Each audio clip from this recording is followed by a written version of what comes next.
Headlines. Kushalnagar ತಾಲೂಕಿನ ಹಾರಂಗಿ ರಸ್ತೆಯಲ್ಲಿರುವ ಸರ್ಕಾರಿ ಪ್ರಥಮ ದರ್ಜೆ ಕಾಲೇಜಿನಲ್ಲಿ ಆಹಾರ ಮೇಳ ಆಯೋಜಿಸಲಾಗಿತ್ತು.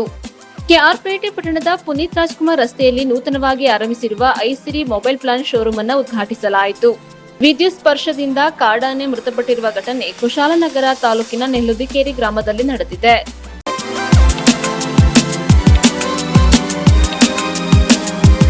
ವಿದ್ಯುತ್ ಸ್ಪರ್ಶದಿಂದ ಕಾಡಾನೆ ಮೃತಪಟ್ಟಿರುವ ಘಟನೆ ಕುಶಾಲನಗರ ತಾಲೂಕಿನ ನೆಲ್ಲುದಿಕೇರಿ ಗ್ರಾಮದ ಮೇರಿಲ್ಯಾಂಡ್ ಕಾಫಿ ತೋಟದಲ್ಲಿ ನಡೆದಿದೆ. ವಿದ್ಯುತ್ ಸ್ಪರ್ಶದಿಂದ ಕಾಡಾನೆ ಮೃತಪಟ್ಟಿರುವ ಘಟನೆ ಕೊಡಗು ಜಿಲ್ಲೆಯಲ್ಲಿ ನಡೆದಿದೆ. ಕುಶಾಲನಗರ ತಾಲೂಕಿನ ನೆಲ್ಲುದಿಕೇರಿ ಗ್ರಾಮದ ಮೇರಿಲ್ಯಾಂಡ್ ಕಾಫಿ ತೋಟದೊಳಗೆ ಸಾವನ್ನಪ್ಪಿದೆ. ನೆಲ್ಲುದಿಕೇರಿ ಭಾಗದಲ್ಲಿ ಈ ಘಟನೆ ಸಂಭವಿಸಿದ್ದು, ಆಹಾರ ಅರಸಿ ಕಾಡಿನಿಂದ ನಾಡಿಗೆ ಬಂದ ಅಂದಾಜು 42 ವರ್ಷದ ಗಂಡಾನೆ ಕಾಫಿ ತೋಟದಲ್ಲಿ ವಿದ್ಯುತ್ ಸ್ಪರ್ಶಗೊಂಡು ಸಾವನ್ನಪ್ಪಿದೆ. ಬೇಸಿಗೆ ಆರಂಭವಾಗುತ್ತಿದ್ದಂತೆ ಕಾಡಿನಲ್ಲಿ ನೀರು ಕಡಿಮೆಯಾಗಿದ್ದಲ್ಲದೆ ಬಿಸಿಲ ತಾಪ ಹೆಚ್ಚಾಗಿದ್ದು, ಕಾಡಿನಲ್ಲಿ ಆಹಾರ ಕೊರತೆಯಾದ ಕಾರಣ ನಾಡಿಗೆ ಲಗ್ಗೆ ಇಡುತ್ತಿವೆ. ಇದರಿಂದ ಕಾಡು ಪ್ರಾಣಿಗಳ ಸಾವಿಗೆ ಕಾರಣವಾಗಿದೆ. ಸ್ಥಳಕ್ಕೆ ಅರಣ್ಯ ಇಲಾಖೆ ಅಧಿಕಾರಿಗಳು ಹಾಗೂ ಚೆಸ್ಕಾಂ ಅಧಿಕಾರಿಗಳು ಭೇಟಿ ನೀಡಿ ಆನೆಯ ಮೃತದೇಹವನ್ನು ಪರಿಶೀಲನೆ ನಡೆಸಿದರು. ನಂತರ ಅರಣ್ಯ ವನ್ಯಜೀವಿ ವೈದ್ಯಾಧಿಕಾರಿಗಳು ಮರಣೋತ್ತರ ಪರಿಶೀಲನೆ ನಡೆಸಿದ್ದಾರೆ. ದಂತವನ್ನ ಅರಣ್ಯ ಇಲಾಖೆ ಅಧಿಕಾರಿಗಳು ತಮ್ಮ ವಶಕ್ಕೆ ಪಡೆದುಕೊಂಡಿದ್ದಾರೆ.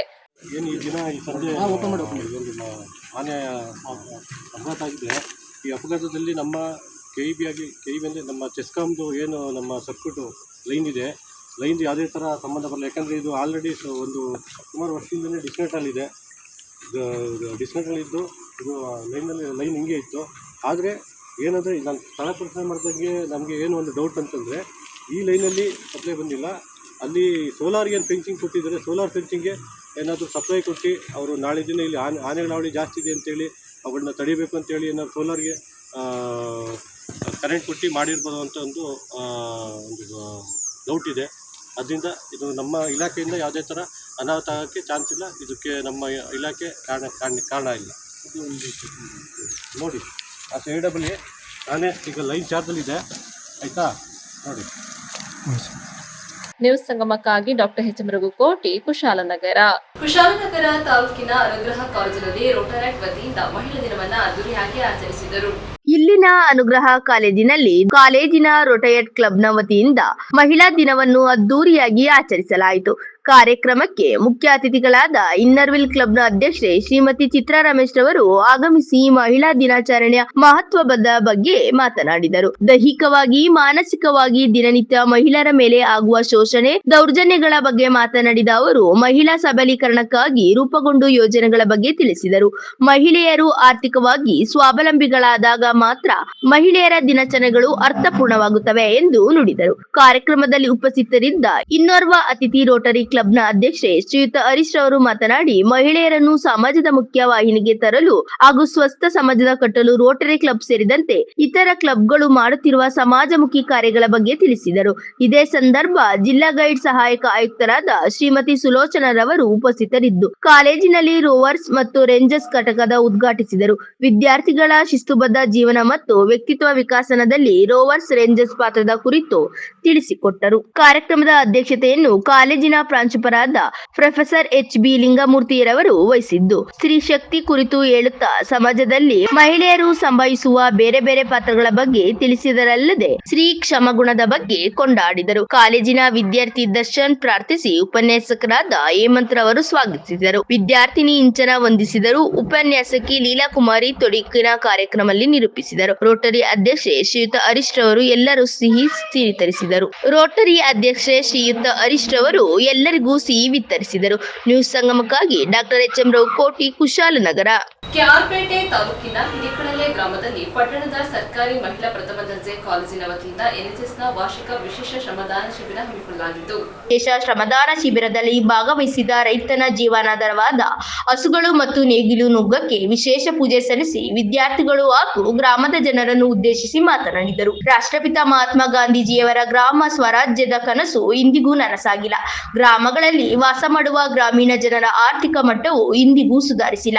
ಗ್ರಾಮೀಣ ಜನರಿಗೆ ನೇಗಿಲಬೇಕಾದ ಶುದ್ಧ ಕುಡಿಯುವ ನೀರು, ರಸ್ತೆಗಳು, ಚರಂಡಿ, ಗುಣಮಟ್ಟದ ವಿದ್ಯುತ್ ಸೇರಿದಂತೆ ಕನಿಷ್ಠ ಮೂಲಭೂತ ಸೌಲಭ್ಯಗಳನ್ನು ದೊರಕಿಸಿಕೊಡುವ ನಿಟ್ಟಿನಲ್ಲಿ ಸರ್ಕಾರಗಳು ಬದ್ಧತೆಯಿಂದ ಕೆಲಸ ಮಾಡುತ್ತಿಲ್ಲ ಎಂದು ವಿಷಾದ ವ್ಯಕ್ತಪಡಿಸಿದ ನಾಗಣ್ಣ, ಸರ್ಕಾರಿ ಮಹಿಳಾ ಪ್ರಥಮ ದರ್ಜೆ ಕಾಲೇಜಿನ ವಿದ್ಯಾರ್ಥಿನಿಯರು ಹಿರೇಕಳಲೆ ಗ್ರಾಮದಲ್ಲಿ ವಾಸ್ತವ್ಯ ಹೂಡಿ ಗ್ರಾಮೀಣ ಜನರಲ್ಲಿ ಅರಿವಿನ ಜಾಗೃತಿ ಮೂಡಿಸಿ ನಮ್ಮ ಮನೆ ಸೇರಿದಂತೆ ನಾವು ವಾಸ ಮಾಡುವ ನಮ್ಮ ಸುತ್ತಮುತ್ತಲಿನ ಪರಿಸರವನ್ನು ಸ್ವಚ್ಛವಾಗಿಟ್ಟುಕೊಂಡು ಆರೋಗ್ಯದ ಬಗ್ಗೆ ಕಾಳಜಿ ವಹಿಸಿ ಎಚ್ಚರಿಕೆಯಿಂದ ಜೀವನ ನಡೆಸುವಂತೆ ಕಿವಿಮಾತು ಹೇಳಿದರು. ಕೆಆರ್ಪೇಟೆ ತಾಲೂಕಿನ ಖ್ಯಾತ ವಕೀಲರಾದ ಎನ್ಆರ್ ರವಿಕುಮಾರ್ ಮಾತನಾಡಿ, ಮಹಿಳೆಯರು ಜಾಗೃತರಾಗಿ ತಮ್ಮ ಮೇಲೆ ನಡೆಯುತ್ತಿರುವ ದಬ್ಬಾಳಿಕೆ, ದೌರ್ಜನ್ಯವನ್ನು ಗಟ್ಟಿ ಧ್ವನಿಯಲ್ಲಿ ಪ್ರತಿಭಟಿಸಬೇಕು.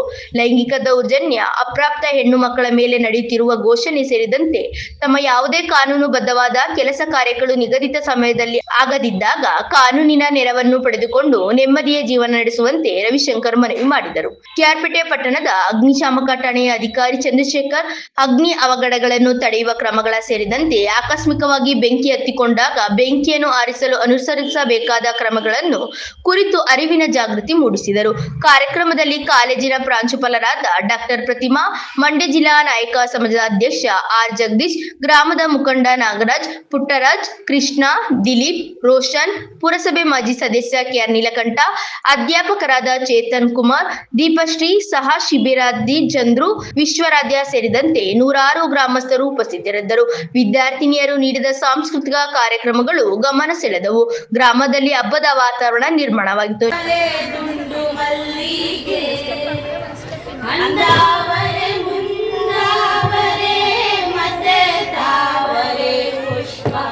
ಚಂದಕ್ಕಿ ಮಾಲೆ ಬಿಲ್ಪತ್ರೆ ಮಾದೇವ ನಿಮ್ಗೆ ಚಂದಕ್ಕಿ ಮಾಲೆ ಬಿಲ್ಪತ್ರೆ ತುಳಸಿ ದಳವ ಮಾದಪ್ಪನ ಪೂಜೆಗೆ ಬಂದು ಮಾದೇವ ನಿಮ್ಮ ಸೋಜುಗಾದ ಸೂಜು ಮಲ್ಲಿಗೆ ಮಾದೇವ ನಿಮ್ಮ ಮಂಡೆ ಮ್ಯಾಲೆ ದುಂಡು ಮಲ್ಲಿಗೆ ಪಾಳೆ ಬೆಳಗ್ಯೂನಿ ತುಪಾವ ಕಾಯಿಸಿವ್ನಿ ಕಿತ್ತಾಳೆ ಹಣ್ಣ ತಂದಿವ್ನಿ ಮಲ್ಲಿಗೆ. ಈ ಒಂದು ಕಾನೂನುಗಳ ಬಗ್ಗೆ ಒಂದು 10 ನಿಮಿಷ ನಿಮ್ಗೆ ಹೇಳಲಿಕ್ಕೆ ಇಷ್ಟಪಡ್ತೀನಿ. ಈ ಮೊದಲಿಗೆ ನಮ್ಮ ಸರ್ಕಾರಿ ಪ್ರಥಮ ದರ್ಜೆ ಕಾಲೇಜು ಮಹಿಳೆಯರು ಇವರಿಗೆಲ್ಲರೂ ಕೂಡ ಹಾಗೂ ಗ್ರಾಮಸ್ಥ ಮಹಿಳೆಯರಿಗೂ ಕೂಡ ಒಂದು ಮಹಿಳಾ ದಿನಾಚರಣೆ ಶುಭಾಶಯಗಳನ್ನ ತಿಳಿಸ್ತೀನಿ. ಹಾಗೇನೆ ಇತ್ತೀಚಿನ ದಿನಗಳಲ್ಲಿ ನಮ್ಮ ಸಮಾಜದಲ್ಲಿ ಕೆಲವು ಒಂದು ಮಹಿಳೆ ಮೇಲೆ ನಡೀತಕ್ಕಂಥ ಒಂದು ದೌರ್ಜನ್ಯಗಳು ಇತ್ತೀಚೆಗೆ ನಡೀತಾ ಇರ್ತಕ್ಕಂಥ ಒಂದು ವಿಷಾದಕರ ಸಂಗತಿ ಹಾಗೂ ಎಲ್ಲ ಮನಸ್ಸಿಗೂ ಕೂಡ ಒಂದು ನೋವಾಗತಕ್ಕಂಥ ಒಂದು ಸಂಗತಿಯಾಗಿದೆ. ಈಗ ಸ್ವತಂತ್ರ ಪೂರ್ವದಲ್ಲಿ ಇದ್ದಂತಹ ಒಂದು ನಮ್ಮ ಮಹಿಳೆ ಇದ್ದಂತಹ ಸ್ಥಾನಮಾನ ಹಾಗೇನೆ ಇತ್ತೀಚಿನ ದಿನಗಳಲ್ಲಿ ಇದ್ದಂತಹ ಒಂದು ಸ್ಥಾನಮಾನ ತಾವು ನೋಡಿದಾಗ ತುಂಬಾ ವ್ಯತ್ಯಾಸಗಳು ಕಾಣ್ತಾ ಇದೆ. ಸ್ವತಂತ್ರ ಪೂರ್ವದಲ್ಲಿ ಏನಾಗ್ತಿತ್ತು ಅಂತಂದ್ರೆ ಒಬ್ಬ ಮಹಿಳೆ ಒಂದು ಪುರುಷ ಪ್ರಧಾನ ಒಂದು ಸಮಾಜ ಇದ್ದಂತ ಸಮಯದಲ್ಲಿ ಸ್ತ್ರೀಗೆ ಅಷ್ಟು ಆದ್ಯತೆ ಇರಲಿಲ್ಲ. ಒಂದು ಮಹಿಳೆ ತಂದೆ ಆದ ಒಂದು ಹಕ್ಕನ್ನ ಪಡ್ಕೊಂಡಿದ್ರೆ ಕಾರಣ ಅವಳ ಒಂದು ವಿದ್ಯಾಭ್ಯಾಸ, ಒಂದು ಆಧುನೀಕರಣ, ಹಾಗೇನೆ ಅವರ ಒಂದು ವೈಯಕ್ತಿಕ ಪ್ರತಿಯೊಂದು ಕ್ಷೇತ್ರದಲ್ಲೂ ಕೂಡ ಮುಂದೆ ಬಂದು ಕೂಡ ಒಂದು ನೀವು ತೆಗೆದುಕೊಂಡಂತ ಸಮಯದಲ್ಲಿ ನೋಡಿದಂತ ಸಮಯದಲ್ಲಿ ಈಗ ಒಬ್ಬ ಮಹಿಳೆಯು ಕೂಡ ಪುರುಷನಿಗೆ ಸಮಾನವಾಗಿ ತನ್ನ ಹಕ್ಕನ್ನ ದುಡಿಮೆಯಿಂದ ಹಿಡಿದು ಪ್ರತಿಯೊಂದು ಕೂಡ ಮಾಡ್ಕೊಂಡು ಬರ್ತಾ ಇದೆ. ಅದೆಲ್ಲರಿಗೂ ಕೂಡ ನಮಗೂ ನಿಮ್ಗೆಲ್ಲ ಒಂದು ಸಂತೋಷ. ಇನ್ನು ಮಹಿಳೆಯರ ರಕ್ಷಣೆಗೆ ಬಗ್ಗೆ ಬಂದಂತ ಸಮಯದಲ್ಲಿ ಮಹಿಳೆಯರು ಇತ್ತೀಚಿನ ದಿನಗಳಲ್ಲಿ ಅಂದ್ರೆ ಮಹಿಳಾ ಕಾನೂನು ಕಲಂ 100 ಪ್ರಕಾರ ತನ್ನ ಒಂದು ಆತ್ಮರಕ್ಷಣೆಗೆ, ಒಂದು ತನ್ನ ಸ್ವಯಂ ರಕ್ಷಣೆಗೋಸ್ಕರ ಆ ಮಹಿಳೆ ಆ ಒಂದು ತನ್ನ ಜೀವನದಲ್ಲಿ ನಡೀತಕ್ಕಂಥ ಒಂದನ್ನ ಯಾವುದೇ ರೀತಿ ಕಾನೂನು ಕ್ರಮನ ತೆಗೆದುಕೊಂಡ್ರು ಕೂಡ ಅಂದ್ರೆ ಕಾನೂನು ಬಾಹಿರಾತ್ಮಕವಾಗಿ ಒಂದು ಕಾನೂನು ಕ್ರಮ ತೆಗೆದುಕೊಂಡ್ರೆ ಅವಳು ಅಪರಾಧಿ ಅಲ್ಲ. ಮಾಡಬೇಕಾದ್ರೆ ಆಗುವಂತಹ ಅನಾಹುತಗಳಿಂದ ಯಾವ ರೀತಿ ಪರಿಹಾರ ಕಂಡುಕೊಳ್ಬೇಕು ಅಂತಹ ಮಾಹಿತಿಯನ್ನ ನಮ್ಮ ಕೃಷ್ಣರಾಜಪೇಟೆ ತಾಲೂಕಿನ ಅಗ್ನಿಶಾಮಕ ಠಾಣೆ ಅಧಿಕಾರಿಗಳಾದಂತಹ ಶ್ರೀಯುತ ಎನ್ಆರ್ ಚಂದ್ರಶೇಖರ್ ಸರ್ ನೇತೃತ್ವದಲ್ಲಿ ಎಲ್ಲಾ ತಂಡ ಪ್ರಾತ್ಯಕ್ಷಿಕ ಕೂಡ ನೋಡುವ ಉದ್ದೇಶ ಇತ್ತು. ಆದ್ರೆ ಸಮಯದ ಅಭಾವ, ಆ ಕಾರಣಕ್ಕಾಗಿ ಒಂದು ಅಪೂರ್ವವಾದಂತಹ ಮಾಹಿತಿಯನ್ನ ತಮ್ಗೆಲ್ಲರೂ ಕೂಡ ನೀಡಿದ್ದಾರೆ, ಹಂಚಿಕೆಯನ್ನು ಮಾಡಿದ್ದಾರೆ. ಅದರಿಂದ ಅಗ್ನಿ ಅವಘಡ ಆಗದಂತೆ ತಡೆಯುವಂತಹ ಮುನ್ನೆಚ್ಚರಿಕೆ ಕ್ರಮಗಳನ್ನು ಕೂಡ ರೈತಾಪಿ ವರ್ಗ ಮತ್ತೆ ಗೃಹಿಣಿಯರು ಕೂಡ ಮಾಡಬೇಕು ಅನ್ನುವಂತಹ ಮಾಹಿತಿಯನ್ನು ನೀಡಿದಂತ ನಮ್ಮ ತಾಲೂಕಿನ ಎಲ್ಲ ನಮ್ಮ ಸಿಬ್ಬಂದಿ ವರ್ಗದವರಿಗೆ, ಅಗ್ನಿಶಾಮಕ ಸಿಬ್ಬಂದಿಗೆ, ರಾಷ್ಟ್ರೀಯ ಸೇವಾ ಯೋಜನೆ ಮತ್ತು ಸರ್ಕಾರಿ ಪ್ರಥಮ ದರ್ಜೆ ಮಹಿಳಾ ಕಾಲೇಜಿನ ವತಿಯಿಂದ ತುಂಬ ಧನ್ಯವಾದಗಳು ಸರ್. ಇರ್ತಕ್ಕಂಥದ್ದು ನಿಮ್ಗೆಲ್ಲ ಅರ್ಥ ಆಗಿದ್ರೆ ನಾವು ಇಲ್ಲಿ ಬಂದು ನಿಮ್ ಜೊತೆ ಮಾತಾಡೋದು ಸಾರ್ಥಕತೆ ಅಂತ ತಿಳಿಸ್ತಾ ಈಗ ನಮ್ಮ ಕಾರ್ಯಕ್ರಮವನ್ನು ಮುಗಿಸ್ಬಿಡೋಣ. ನೀವು ಮಾಡಿ ಫೋನು ಈಗ ಕೇಳಿದ್ರೆ ಬೆಂಕಿ ಬಿದ್ದ ಫೋನ್ ನಂಬರ್ ಕೊಟ್ಟಲ್ಲ. ಸೊ ನೀವು ಯಾರು ನಂಬರ್ಗೆ ತಲೆ ಕೆಡಿಸ್ಕೊಳ್ಳೋ ಅವಶ್ಯಕತೆ ಇಲ್ಲ. ಸರ್ಕಾರದ ವತಿಯಿಂದ ಬಿಟ್ಟಿರ್ತಕ್ಕಂಥ ಸಹಾಯವಾಣಿ ಸಂಖ್ಯೆಗಳಿದೆಯಲ್ಲ, 100, 101, 102, 112, 108 ಮತ್ತೆ 1098 ಗೊತ್ತಾ ಯಾರ್ದು ಅಂತ? ಸೊ ಯಾವುದೇ ಒಂದು ಸಹಾಯವಾಣಿಗೆ ನೀವು ಕರೆ ಮಾಡಬಹುದು. ನೀವು ಕರೆ ಮಾಡಿದ ತಕ್ಷಣ ಅವ್ರು ಕೇಳ್ತಾರೆ ಯಾವ ಜಿಲ್ಲೆ, ಮಂಡ್ಯ ಜಿಲ್ಲೆ, ಯಾವ ತಾಲೂಕು, ಕೇರ್ಪೇಟೆ ತಾಲೂಕು, ಯಾವ ಊರು, ಹಿರೇಕಳಲೆ ಏನಾಗಿದೆಯಪ್ಪ ಇಲ್ಲಿ ನಮ್ಮ ಕನೆಕ್ಟ್ ಮಾಡ್ತಾರೆ. ಯಾರಿಗೂ ಆರೋಗ್ಯ ಸರಿ ಇಲ್ಲ ಸರ್, ಆಂಬುಲೆನ್ಸ್ ಕನೆಕ್ಟ್ ಮಾಡ್ತಾರೆ. ಈ ನಂಬರ್ ಯಾವ ನಂಬರ್ ಮಾಡಬಹುದು. ಸೊ ಮತ್ತೊಂದು ಎಕ್ಸಿಬಿಷನ್ಸ್ ನಿಮಗೆ ತಿಳಿಸಲಿಲ್ಲ, ಇದು ಒಂದು CO2 ಗ್ಯಾಸ್ ಅನ್ನು ತುಂಬಿರ್ತದೆ. ಇದರಲ್ಲಿ ಬೇರೆ ಏನಿಲ್ಲ, CO2 ಗ್ಯಾಸ್ ಇರ್ತದೆ. ಪತ್ರಗಳಿದ್ರೆ ಅಂತದ್ರೆಲ್ಲ ಬೆಂಕಿ ಆಗ್ತದೆ, ಸುಲಭ. ಇದರಲ್ಲಿ ಇರ್ತಕ್ಕಂಥದ್ದು ಒಂದು ಬೆಂಕಿ ಇದೆ. ಈ ಲಾಕ್ ಇದನ್ನು ಎತ್ತಿ ಈ ಪೈಪ್ ಅನ್ನ ಬೆಂಕಿ ಕಡೆಗೆ ಇಟ್ಟು ವಾಲನ್ನು ತಿರುಗಿಸಿದ್ರೆ ಇದರಿಂದ CO2 ಬಂದು ಆ ಬೆಂಕಿ ಮೇಲೆ ಬಿದ್ದು ಆ ಬೆಂಕಿ ಕ್ಷಣ ಮಾತ್ರದಲ್ಲಿ ನಂದಿ ಹೋಗುತ್ತೆ. ಶಾಲೆಯ ಮತ್ತು ಈ ಕಾರ್ಯಕ್ರಮದ ಆಯೋಜಕರುಗಳೆಲ್ಲರಿಗೂ ಕರ್ನಾಟಕ ರಾಜ್ಯ ಅಗ್ನಿಶಾಮಕ ಮತ್ತು ತುರ್ತು ಸೇವೆಗಳ ಇಲಾಖೆ ವತಿಯಿಂದ ಹಾಗೂ ನನ್ನ ವೈಯಕ್ತಿಕವಾಗಿ ಉತ್ಪೂರ್ವಕವಾದ ವಂದನೆಗಳು. ಇಷ್ಟು ತಾಳ್ಮೆಯಿಂದ ಕುಂತು ನಾವು ಹೇಳಿದ್ರಲ್ಲ, ನೀವೆಲ್ಲ ಕೇಳಿದ್ರಲ್ಲ ಗ್ರಾಮಸ್ಥರು, ನಿಮಗೆಲ್ಲರಿಗೂ ನಮ್ಮ ಇಲಾಖೆಯ ವತಿಯಿಂದ ನನ್ನ ವೈಯಕ್ತಿಕವಾಗಿ ಉತ್ಪೂರ್ವಕವಾದ ವಂದನೆಗಳು. ನಮ್ಮ ಭಾಷೆ ನಿಮ್ಗೆಲ್ಲ ಮಕ್ಕಳು ಅವ್ರಿಗೆಲ್ಲ ಅರ್ಥ ಆಗಬೇಕು. ನಿಮ್ಗೆಲ್ಲ ಬಂದು ಕಾಲೇಜಲ್ಲಿ ಮಾಡ್ತೀವಿ. ನಿಮ್ಗೆ ಸಾರ್ವಜನಿಕರಿಗೆ, ಗ್ರಾಮಸ್ಥರಿಗೆಲ್ಲ ಅರ್ಥ ಆಗ್ತಿದ್ಯಾ? Okay, thank you. ಲೋಹಗಳು ಅಂತ ಹೇಳಿದ್ರೆ ನಾವು ನೀವೆಲ್ಲ ಪ್ರತಿನಿತ್ಯ ಮನೆಗಳಲ್ಲಿ ಉಪಯೋಗಿಸ್ತಕ್ಕಂಥ ಹಿತ್ತಾಳೆ, ತಾಮ್ರ, ಕಬ್ಬಿಣ, ಸ್ಟೀಲ್, ಸಿಲ್ವರ್, ಮನೆಗಳಲ್ಲಿ ಹೆಣ್ಣು ಮಕ್ಕಳಿಗೆ ಮಾಡ್ತಕ್ಕಂಥ ಚಿನ್ನ, ಬೆಳ್ಳಿ, ಇದು ಎಲ್ಲ ಲೋಹಗಳು. ಇದಕ್ಕೆ ಬೆಂಕಿ ಬೀಳುತ್ತೆ ಗೊತ್ತಾ? ಬೆಂಕಿ ಬೀಳುತ್ತೆ. ಯಾವುದೇ ಲೋಹಗಳು, ನೀವು ಚಿನ್ನ ಆಗಿರ್ಲಿ, ಬೆಳ್ಳಿ ಆಗಿರ್ಲಿ, ಕಬ್ಬಿಣ ಆಗಿರ್ಲಿ, ಬೆಂಕಿಲಿ ಕರಗಲ್ಲ. ನಾವೆಲ್ಲ ಕರಗೋದಿದೆ ಅಂತ ತಿಳ್ಕೊಂಡಿದೀವಿ. ಯಾವುದೇ ಲೋಹಗಳು ಬೆಂಕಿಯಲ್ಲಿ ಕರಗಲ್ಲ. ನೀವೆಲ್ಲ ನೋಡಿರ್ಬೋದು, ನಿಮ್ಮ ಊರಿನ ಬಂದಿರ್ಬೋದು. ಕೆಲವರು ನಿಮ್ಮ ಮನೆಯಲ್ಲಿ ಹಳೆ ಪಾತ್ರೆಗಳಿದ್ರೆ ಕೊಡ್ರಿ, ನಾವು ಅದನ್ನ ನಿಮ್ಗೆ ಗಣಪತಿ ಮಾಡ್ತೀವಿ, ಸರಸ್ವತಿ ಮಾಡ್ತೀವಿ, ಲಕ್ಷ್ಮಿ ಮಾಡ್ತೀವಿ ಅಂತ ನಿಮ್ಮಲ್ಲಿ ಯಾರು ಮಾಡಿಸಿದ್ರು ಇದ್ರು ಇರ್ಬೋದು. ಅವನು ಒಂದು ನೀವು ಕೊಟ್ಟಂತದನ್ನೆಲ್ಲ ಪೀಸ್ ಮಾಡಿ ಒಂದು ದೊಡ್ಡ ಬೋಲ್ ಹಾಕ್ಬಿಟ್ಟು ಅಲ್ಲೆಲ್ಲೋ ಕೊಟ್ಟು ನೀವು ತಿಂತಾ ಇರ್ತಾನೆ.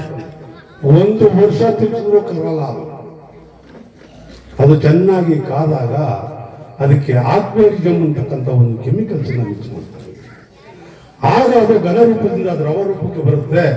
ಆ ದ್ರವ ರೂಪಕ್ಕೆ ಬಂದಾಗ ಉರಿತಾ ಇರ್ತಕ್ಕಂಥ ಬೆಂಕಿ ಹಾಕಿದ್ರೆ ಬೆಂಕಿ ಎತ್ಕೋಬಹುದು. ನೀವು ಸೇಟು ಚಿನ್ನ ಕೊಡ್ತಿರಲ್ಲ, ಕಲಸಕ್ಕೆ ಮನೆಯೆಲ್ಲ ಕೊಟ್ಟಲ್ಲ 5-6 ಜನ, ಅವನು ಅಷ್ಟೇ. ಆ ಕಲಸಿ ಅದು ದ್ರವ ರೂಪ ಬಂದಾಗ ಬೆಂಕಿ ಬಿದ್ದರೆ ಉಳಿಯಲ್ಲ. ಅಂತ ಸಂದರ್ಭದಲ್ಲಿ ಅದ್ರ ಮೇಲೆ ನೀರನ್ನು ಹಾಕಬಾರ್ದು. ನೀರನ್ನು ಹಾಕಿದ್ರೆ ಆ ಲೋಹಗಳು ಸಿಡಿತದೆ, ಮತ್ತೆ ಇಂಗಾಲದ ಡೈಆಕ್ಸೈಡ್ ಅತಿಯಾಗಿ ಉತ್ಪತ್ತಿಯಾಗಿ ನಾವು ಉಸಿರಾಡಲಿಕ್ಕೆ ತೊಂದರೆ ಆಗುತ್ತೆ. ಅದ್ರ ಮೇಲೆ ಬೇರೆ ಏನನ್ನಾದ್ರೂ ಮುಚ್ಚಬೇಕು. ನಾವು ಆಗ್ಲೇ ಮುಚ್ಚುವಿಕೆ ಅಂತ ಹೇಳೋದಲ್ಲ, ಆ ರೀತಿ ಅದ್ರ ಮೇಲೆ ಮಣ್ಣು ಅಥವಾ ಮರಳು ಅಥವಾ ಬೇರೆ ಅದಕ್ಕಿಂತ ಒಂದು ದೊಡ್ಡದಾಗಿರೋ ಒಂದು ಪ್ಲೇಟು, ಒಂದು ಪಾತ್ರೆಯನ್ನು ಮುಚ್ಚಿದ್ರೆ ಆ ಚಿನ್ನ ಅಲ್ಲಿ ಹೋಗ್ತದೆ. ನ್ಯೂಸ್ ಸಂಗಮಕ್ಕಾಗಿ KR ನೀಲಕಂಠ, ಕೇರ್ಪೇಟೆ. ಕುಶಾಲನಗರ ತಾಲೂಕಿನ ಹಾರಂಗಿ ರಸ್ತೆಯಲ್ಲಿರುವ ಸರ್ಕಾರಿ ಪ್ರಥಮ ದರ್ಜೆ ಕಾಲೇಜಿನಲ್ಲಿ ಜಾನಪದ ಉತ್ಸವದ ಅಂಗವಾಗಿ ಆಹಾರ ಮೇಳ ಆಯೋಜಿಸಲಾಗಿತ್ತು. ಹಾರಂಗಿ ರಸ್ತೆಯಲ್ಲಿರುವ ಸರ್ಕಾರಿ ಪ್ರಥಮ ದರ್ಜೆ ಕಾಲೇಜಿನ ವತಿಯಿಂದ ಜನಪದ ಉತ್ಸವದ ಅಂಗವಾಗಿ ವಿದ್ಯಾರ್ಥಿಗಳು ದೇಶೀಯ ಆಹಾರ ಸಾಮಗ್ರಿಗಳ ಪ್ರದರ್ಶನ ಮತ್ತು ಮಾರಾಟದ ಆಹಾರ ಮೇಳವು ಗುರುವಾರ ನಡೆಯಿತು. ಈ ಆಹಾರದ ಮೇಳವನ್ನು ಕಾಲೇಜು ಅಭಿವೃದ್ಧಿ ಸಮಿತಿಯ ಸದಸ್ಯೆ KK ಚೇತನ್ ಚಾಲನೆ ನೀಡಿ ಮಾತನಾಡಿ, ಇದೊಂದು ಮಕ್ಕಳಲ್ಲಿ ಅಡಗಿರುವ ಅಡುಗೆಯ ಪ್ರತಿಭೆ ಹಾಗೂ ವ್ಯಾಪಾರದ ಕಾಳಜಿಯ ಬಗ್ಗೆ ಅರಿವು ಮೂಡಲು ಅವಕಾಶವಾಗಿದೆ ಎಂದರು. ಕಾಲೇಜಿನ ಹಳೆ ವಿದ್ಯಾರ್ಥಿ ಸಂಘದ ಅಧ್ಯಕ್ಷ ನವನೀತ್ ಪುನ್ನಟ್ಟಿ ಮಾತನಾಡಿ, ಮಕ್ಕಳೇ ತಾವೇ ತಯಾರಿಸಿದ ತಯಾರಿಸಿ ತಂದಿರುವ ಆಹಾರವನ್ನು ವ್ಯಾಪಾರ ಮಾಡುವ ಮೂಲಕ ವ್ಯಾಪಾರದ ಬಗ್ಗೆ ಮುತುವರ್ಜಿ ಮತ್ತು ವ್ಯಾಪಾರದ ಅರಿವು ಮೂಡಲು ಸಾಧ್ಯವಾಗಲಿದೆ ಎಂದರು. ಕಾರ್ಯಕ್ರಮದ ಅಧ್ಯಕ್ಷತೆಯನ್ನು ಕಾಲೇಜಿನ ಪ್ರಾಂಶುಪಾಲರಾದ ಬಿಎಂ ಪ್ರವೀಣ್ ಕುಮಾರ್ ವಹಿಸಿದರು. ಈ ಆಹಾರದ ಮೇಳದಲ್ಲಿ ಸುಮಾರು 9 ತಂಡಗಳು ಭಾಗವಹಿಸಿದ್ದರು. ಮಕ್ಕಳು ತಾವೇ ತಯಾರಿಸಿದ್ದ ಮುದ್ದೆಲ್ಲ sambar, biryani, pulao, ice cream, salad, ಪಾಯಸ, ಸಿಹಿ ತಿಂಡಿಗಳ ಜ್ಯೂಸ್ ಸೇರಿದಂತೆ ವಿವಿಧ ಬಗೆಯ ಮಾಂಸಾಹಾರ ಮತ್ತು ಸಸ್ಯಾಹಾರ ತಿನಿಸುಗಳನ್ನು ಮಾಡಿ ಮಾರಾಟ ಮಾಡಿ ಸಂತೋಷಪಟ್ಟರು. ಅಲ್ಲದೆ ವಿದ್ಯಾರ್ಥಿಗಳು ಮತ್ತು ಉಪನ್ಯಾಸಕರು ಖರೀದಿ ಮಾಡಿ ಮಕ್ಕಳನ್ನು ಪ್ರೋತ್ಸಾಹಿಸಿದರು. ಕಾರ್ಯಕ್ರಮದಲ್ಲಿ ಐಸ್ಕ್ಯೂಎಸ್ಸಿ ಸಂಚಾಲಕ ಪುಟ್ಟರಾಜ್, ಸಾಂಸ್ಕೃತಿಕ ಸಂಚಾಲಕ ಸುಧಾಕರ್, ಅರ್ಥಶಾಸ್ತ್ರ ವಿಭಾಗದ ಮುಖ್ಯಸ್ಥರಾದ ರಮೇಶ್ ಚಂದ್ರ, ಸಹ ಪ್ರಾಧ್ಯಾಪಕರಾದ ಸುನಿಲ್ ಕುಮಾರ್, ಕುಸುಮ, ಪಿಪಿ ಜಯಂತಿ, ರಶ್ಮಿ, ಆಯಿಷಾ ಸಿದ್ದಿಕಾ, ವಂದನಾ, ಮಧುಶ್ರೀ, ಮನೋಜ್, ಗಿರೀಶ್, ಸಿದ್ದಪ್ಪಾಜಿ, ಚರಣ್ ರಾಜ್, ಸಿದ್ದರಾಮಯ್ಯ, ಮಹಾದೇವ, ತೇಜಸ್ವಿನಿ, ಸೂರ್ಯಕುಮಾರ್ ಸೇರಿದಂತೆ ಹಲವಾರು ಉಪಸ್ಥಿತರಿದ್ದರು. ಆಹಾರ ಮೇಳದ ಬಹುಮಾನ ವಿಜೇತರು ಪ್ರಥಮ ಬಹುಮಾನ ದ್ವಿತೀಯ ಬಿಸಿಯ ವಿದ್ಯಾರ್ಥಿಯ ಬಹುಮಾನ ತೃತೀಯ ಬಿಸಿಯ ಮತ್ತು ತೃತೀಯ ಬಿಕಾಂ, ತೃತೀಯ ಬಹುಮಾನ ತೃತೀಯ ಬಿಎ ಮತ್ತು ತೃತೀಯ ಬಿಬಿಯ, ಉಳಿದ ತಂಡಕ್ಕೆ ಸಮಾಧಾನಕರ ಬಹುಮಾನ ಪಡೆದುಕೊಂಡರು. ಆಗ ಎಲ್ಲಿಲ್ಲದ ಒಂದು ಪ್ರಾಚುರ್ಯತೆ ಅದಕ್ಕೆ ಸಿಕ್ತು. ಅದಕ್ಕೆ ಕಾರಣ ಸಾಮಾಜಿಕ ಮಾಧ್ಯಮವು, ಹಾಡಿದಂಥ ಗಾಯಕಿಯದ್ದು ಅಥವಾ ಹಾಡಿಗಿರುವಂತಹ ಒಂದು ಅದ್ಭುತವಾದಂತಹ ಆಕರ್ಷಕ ಗುಣವು, ಈ ಮೂರೂ ಉಪ್ಪರಿಗೊಂಡು ಆ ಹಾಡು ವಿಶ್ವದಾದ್ಯಂತ ಹೆಸರನ್ನ ಮಾಡ್ತು. ಹಾಗಾದ್ರೆ ಜನಪದ ಸಾಹಿತ್ಯಕ್ಕೆ ಇರುವಂತಹ ಒಂದು ಶಕ್ತಿ ಎಂಥದ್ದು ಅಂತ ಸಾಬೀತುಪಡಿಸಿದ ಹಾಗೆ ಆಯಿತು. ಇದು ಒಂದು ಭಾಗ. ಮತ್ತೊಂದು ಭಾಗ ಏನು ಅಂತಂದ್ರೆ, ಇಲ್ಲಿ ಹಾಡನ್ನ ಕಲೀಲಿಕ್ಕೆ ತಾವು ಬಂದಿದ್ದೀರಿ, ಕುಣಿತಗಳನ್ನ ಕಲೀಲಿಕ್ಕೆ ಬಂದಿದ್ದೀರಿ, ಹಾಗೆ ತಾವು ಕಲ್ತಂತ ಕುಣಿತವನ್ನ ಪ್ರದರ್ಶನ ಮಾಡ್ಲಿಕ್ಕೋಸ್ಕರ ಬಂದಿದ್ದೀರಿ. ಇವೆಲ್ಲವೂ ಕೂಡ ಈ ಒಂದು ಕಾರ್ಯಕ್ರಮದ ಅಡಿಯಲ್ಲಿ ಇರುತ್ತೆ. ಆದ್ರೆ ಆ ಗೀತೆ ಅದೊಂದು ಪ್ರಾಚುರ್ಯತೆಯನ್ನ ಪಡ್ಕೊಳ್ತು. ಆ ಗೀತೆಯನ್ನ ಸರಿಯಾದ ರೀತಿಯಲ್ಲಿ ಹಾಡಿದಾರ ಅನ್ನುವಂಥದ್ದು ಕೂಡ ಇಲ್ಲಿ ಬಹಳ ಮುಖ್ಯ ಆಗುತ್ತೆ. ತಲಕಾಡಿನ ಒಬ್ಬ ಸಿದ್ದಮ್ಮ ಹಾಡಿದಂತ ಒಂದು ಗಾಯನವನ್ನ ಡಾಕ್ಟರ್ ಪಿ.ಕೆ. ರಾಜಶೇಖರ್ ಅವರು ಸಂಗ್ರಹಿಸಿ ಅದನ್ನ ಕ್ಯಾಸೆಟ್ ಮೂಲಕ ಹಾಡಿಸಿದ ನಂತರದಲ್ಲಿ ಸುಮಾರು 40 ವರ್ಷಗಳ ನಂತರ ಆ ಗೀತೆ ಇಷ್ಟು ಪ್ರಾಚುರ್ಯವನ್ನ ಪಡ್ಕೊಳ್ತಲ್ಲ. ನಾವು ಮೂಲದ ಬಗ್ಗೆ ಯೋಚನೆ ಮಾಡ್ತಾ ಇದ್ದೇವೆ. ಶಶಿಧರ್ ಅವರು ಅದನ್ನ ಪ್ರಸ್ತಾಪ ಮಾಡಿದ್ರು. ಮೂಲ ಸಂಸ್ಕೃತಿ, ಮೂಲ ಗೀತೆ, ಮೂಲತನ, ಹಾಗಾಗಿ ಇವೆಲ್ಲ ಏನು ಅಂತಂದ್ರೆ ನಮ್ಮ ಪೂರ್ವಜರು ಕಟ್ಟಿದಂತಹ, ನಮ್ಮ ಹಿರಿಯರು ಸೃಷ್ಟಿಸಿದಂತಹ ಈ ಸಾಹಿತ್ಯವನ್ನ ಹಾಗೆ ಇಡಬೇಕಾ ಅಥವಾ ನಮ್ಮ ಮನೋಧರ್ಮಕ್ಕೆ ಅನುಗುಣವಾಗಿ ನಮ್ಮ ಅಗತ್ಯತೆಗೆ ತಕ್ಕ ಹಾಗೆ ಅದನ್ನ ಬದಲಾವಣೆಯನ್ನ ಮಾಡಿಕೊಳ್ಬಹುದಾ? ಈ ಎಲ್ಲ ಪ್ರಶ್ನೆಗಳು ಕೂಡ ಬರುತ್ತೆ. ವಿದ್ಯಾರ್ಥಿಗಳು ದಯವಿಟ್ಟು ಕೇಳಿಸ್ಕೋಬೇಕಾಗತ್ತೆ. ಯಾಕೆ ಅಂತಂದ್ರೆ ಇಂಥ ಕಾರ್ಯಾಗಾರಗಳನ್ನ ಮಾಡುವಂಥದ್ದು ಏನೋ ಕಾಟಾಚಾರಕ್ಕೋಸ್ಕರ ಅಲ್ಲ. ಸರ್ಕಾರ ಬಹಳ ಜವಾಬ್ದಾರಿಯುತವಾಗಿ ಈ ಒಂದು ಯಾನವನ್ನ ಪ್ರಾರಂಭ ಮಾಡಿದೆ. ಜನಪದ ಸಂಭ್ರಮವನ್ನ ಯಾಕೆ ಇನ್ಯಾವುದೋ ಒಂದು ಕುಣಿತವನ್ನ ಪ್ರದರ್ಶನ ಮಾಡಿ ಅಂತ ಹೇಳ್ಬೋದಾಗಿತ್ತು, ರಾಕ್ ಮ್ಯೂಸಿಕ್ ಅನ್ನ ಪರಿಚಯ ಮಾಡಿಕೊಡಿ ಅಂತ ಹೇಳ್ಬೋದಾಗಿತ್ತು ಸರ್ಕಾರ. ಯಾಕೆ ಇದು ಜನಪದವನ್ನೇ ಪರಿಚಯ ಮಾಡಿಕೊಡ್ಬೇಕು ವಿದ್ಯಾರ್ಥಿಗಳಿಗೆ ಅಂತ ಅಂದ್ರೆ, ಈ ಮೂಲತನ ಏನಿದೆ, ನಮ್ಮ ನನ್ನ ಅವ್ವ ಅನ್ನುವಂತಹ ಬಾಯನ್ನು ನಾವು ತೆರ್ಕೊಳ್ಬೇಕಾಗಿದೆ. ಅಪ್ಪನನ್ನ ಅಪ್ಪ ಅಂತ ನಾವು ಕರಿಬೇಕಾದಂತಹ ಆ ಹಾದಿಯನ್ನು ನಾವು ನಡಿಬೇಕಾಗಿದೆ. ಕಾರಣ ಏನು ಅಂತಂದ್ರೆ, ನಮ್ಮ ಪೂರ್ವಜರನ್ನೆಲ್ಲವನ್ನು ನಾವು ಮರೀತಾ ಇದ್ದೇವೆ. ಅಪ್ಪನನ್ನ ಅಪ್ಪ ಅಂತ ಅನ್ಲಿಕ್ಕಾಗ್ತಾ ಇಲ್ಲ. ತಾಯಿಯನ್ನ ತಾಯಿ ಅಂತ ಪ್ರೀತಿಯಿಂದ ಅಂತರಂಗದಿಂದ ಕರೆಯೋದಕ್ಕೆ ಸಾಧ್ಯ ಆಗ್ತಾ ಇಲ್ಲ. ಅಂತಹ ದುಸ್ತರದ ಸಂದರ್ಭದಲ್ಲಿ ನಾವು ಸಿಲುಕಾಕೊಂಡಿದ್ದೇವೆ. ಆ ಕಾರಣಕ್ಕೆ ಈ ಮೂಲ ಸಂಸ್ಕೃತಿಯ ಬಗೆಗೆ ಹೇಳುವಂಥದ್ದು ಯಾಕೆ ಅಂತಂದ್ರೆ, ನೀವು ಅದನ್ನೆಲ್ಲವನ್ನ ಬಿಡಬಾರ್ದು. ಸಂಬಂಧ ಅನ್ನೋದು ದೊಡ್ಡದು ಕಣ ಅಂತ ದೇವಗುರು ಮಹಾದೇವ ಅವರು ಹೇಳ್ತಾರೆ. ಏನು ಸಂಬಂಧ ಅನ್ನೋದು ದೊಡ್ಡದು ಕಣ ಅಂತಂದ್ರೆ, ಕೇವಲ ನನ್ನ ಹೆತ್ತವರಷ್ಟೇ ಸಂಬಂಧಿಕರ, ಅಕ್ಕಪಕ್ಕದವರನ್ನೂ ಕೂಡ ನಾವು ಸಂಬಂಧಿಕರು ಅಂತ ಪರಿಗಣಿಸಬೇಕು. ಯಾಕೆ ಅಂತಂದ್ರೆ ಅದನ್ನೆಲ್ಲವನ್ನ ದೂರ ಮಾಡ್ಕೊಳ್ತಾ ಇದ್ದೇವೆ. ಏಕಾಂಗಿತನ ಅನ್ನುವಂಥದ್ದು ನಮ್ಮನ್ನು ಆವರಿಸ್ಕೊಳ್ತಾ ಇದೆ. ತಂತ್ರಜ್ಞಾನ ಸ್ನೇಹಿಯಾಗಿರುವಂತಹ ಎಜುಕೇಶನ್ಗೆ ನಾವು ತೆರ್ಕೊಂಡಾಗ ಇದನ್ನೆಲ್ಲವನ್ನ ನಾವು ದೂರ ಮಾಡ್ಕೊಳ್ತಾ ಬರ್ತೇವೆ. ನೋಡಿ, ಯಾಕೆ ಜಾನಪದ ನಮಗೆ ಬಹಳ ಮುಖ್ಯ ಅಂತಂದ್ರೆ, ಹಾಲುಂಡ ತವರಿಗೆ ಏನೆಂದು ಹಾಡಾಲಿ, ಒಳಗಂಡಲಿರುವ ಕರಕೆಯ ಕುಡಿ ಹಾಂಗ ಹಬ್ಬಾಲಿ ಅವರ ರಸಬಳ್ಳಿ. ಇದು ನಮ್ಮ ಜನಪದ ಪರಿಕಲ್ಪನೆ. ಹಬ್ಬಬೇಕು ಅಂತಂದ್ರೆ ಇದನ್ನೆಲ್ಲ ಕಡೆ ಹರಡಬೇಕು ಅನ್ನುವಂಥದ್ದು. ಹಾಲುಂಡ ತವರಿಗೆ ಏನೆಂದು ಹಾಡಾಲಿ. ನಮ್ಮವ್ವ ನನಗೆ 100 ತೊಲ ಚಿನ್ನ ಹಾಕಿಸ್ ಕಳಿಸ್ಲಿಲ್ಲ. ನಮ್ಮಪ್ಪ ನನಗೆ ಬೇಕಾಗಿರುವಂತ ಸೀರೆಗಳನ್ನ ಕೊಡಿಸ್ಲಿಲ್ಲ ಅಂತ ಆ ಮಗು ಹೇಳ್ತಾ ಇಲ್ಲ. ಮದುವೆ ಆಗಿ ಹೋಗ್ತಾ ಇರುವಂತಹ ಆ ಹೆಣ್ಣು ಹಾಲುಂಡತವರಿಗೆ ಏನೆಂದು ಹಾಡಲಿ. ಹಾಲು ಅನ್ನವನ್ನೇ ನನ್ನ ಮನೆಯಲ್ಲಿ ತಿಂದೆ, ಆದ್ರೆ ಅದು ತಿಂತೋ ಆ ಮಗು ತಿನ್ಲಿಲ್ವೋ ಬೇರೆ ಪ್ರಶ್ನೆ. ಹೆತ್ತವರ ಬಗೆಗಿನ ಅಗಾಧವಾದಂತ ಅಭಿಮಾನ ಆ ತ್ರಿಪದಿಯಲ್ಲಿ ನಮಗೆ ಗೋಚರಿಸುತ್ತೆ. ಹಾಲುಂಡ ತವರಿಗೆ ಏನೆಂದು ಹಾಡಲಿ, ಒಳೆದಂಡಲಿರುವ ಕರಕೆಯ ಕುಡಿ ಹಾಂಗ ಹಬ್ಬಾಲಿ ಅವರ ರಸಬಳ್ಳಿ. ರಸಬಳ್ಳಿ ಅಂತಂದ್ರೆ ವಂಶ. ಆ ವಂಶ ಅನ್ನುವಂಥದ್ದು ವೃದ್ಧಿಯಾಗ್ಲಿ. ಈ ವೃದ್ಧಿಯಾಗ್ಲಿ ಅನ್ನುವಂಥದ್ದು ಇದೆಯಲ್ಲ, ಅದು ಮಕ್ಕಳು ಹುಟ್ಲಿ, ಆ ವಂಶ ಉದ್ಧಾರ ಆಗ್ಲಿ ಅನ್ನುವಂಥದ್ದು ಅಷ್ಟೇ ಅಲ್ಲ. ರಸಬಳ್ಳಿ ಅನ್ನುವಂಥದ್ದು ಇದೆಯಲ್ಲ, ಆ ಸಮೃದ್ಧವಾದ ಮತ್ತೆ ಅತ್ಯಂತ ಪ್ರೀತಿ ಪಾತ್ರವಾದ ಮಕ್ಕಳು ಹುಟ್ಟಿ ಆ ಬಳ್ಳಿ ಅಂತಂದ್ರೆ ಹಬ್ಬುವಂಥದ್ದು, ಆ ಸಂಸಾರ ಹಬ್ಬಲಿ ಅನ್ನುವಂಥದ್ದು.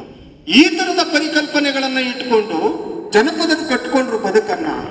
ಅಂಥ ಬದುಕನ್ನ ಪರಿಚಯಿಸುವಂತಹ ಆ ಪರಿಪಾಠಕ್ಕೆ ಸರ್ಕಾರ ಈಗ ಮುಂದೆ ತಂದಿದೆ. ನೋಡಿ, ಕೊಡಗಿನಲ್ಲಿ ಓದ್ತಾ ಇದ್ದೀರಿ, ಕುಶಾಲನಗರದಲ್ಲಿ ತಾವು ಈ ಕಾಲೇಜಿನಲ್ಲಿ ಓದ್ತಾ ಇದ್ದೀರಿ. ಕೊಡಗಿನ ಸಂಸ್ಕೃತಿಯನ್ನ ಮೊದಲು ಅರ್ಥ ಮಾಡ್ಕೋಬೇಕಾಗಿದೆ. ನಾವು ಕೊಡಗಿನ ಸಾಹಿತಿಗಳನ್ನು ನಾವು ಅರ್ಥ ಮಾಡ್ಕೋಬೇಕಾಗಿದೆ. ಕೊಡವರ ಸಂಸ್ಕೃತಿ ಅಂದ್ರೆ ಅದೊಂದು ವೀರತನದ ಸಂಸ್ಕೃತಿ. ಅದು ಬರೀ ಹೋರಾಟಕ್ಕೆ ಯುದ್ಧಕ್ಕಾಗಿ ಅವರು ಮೀಸಲಾಗಿದ್ರ ಅಂತಂದ್ರೆ ಖಂಡಿತ ಇಲ್ಲ.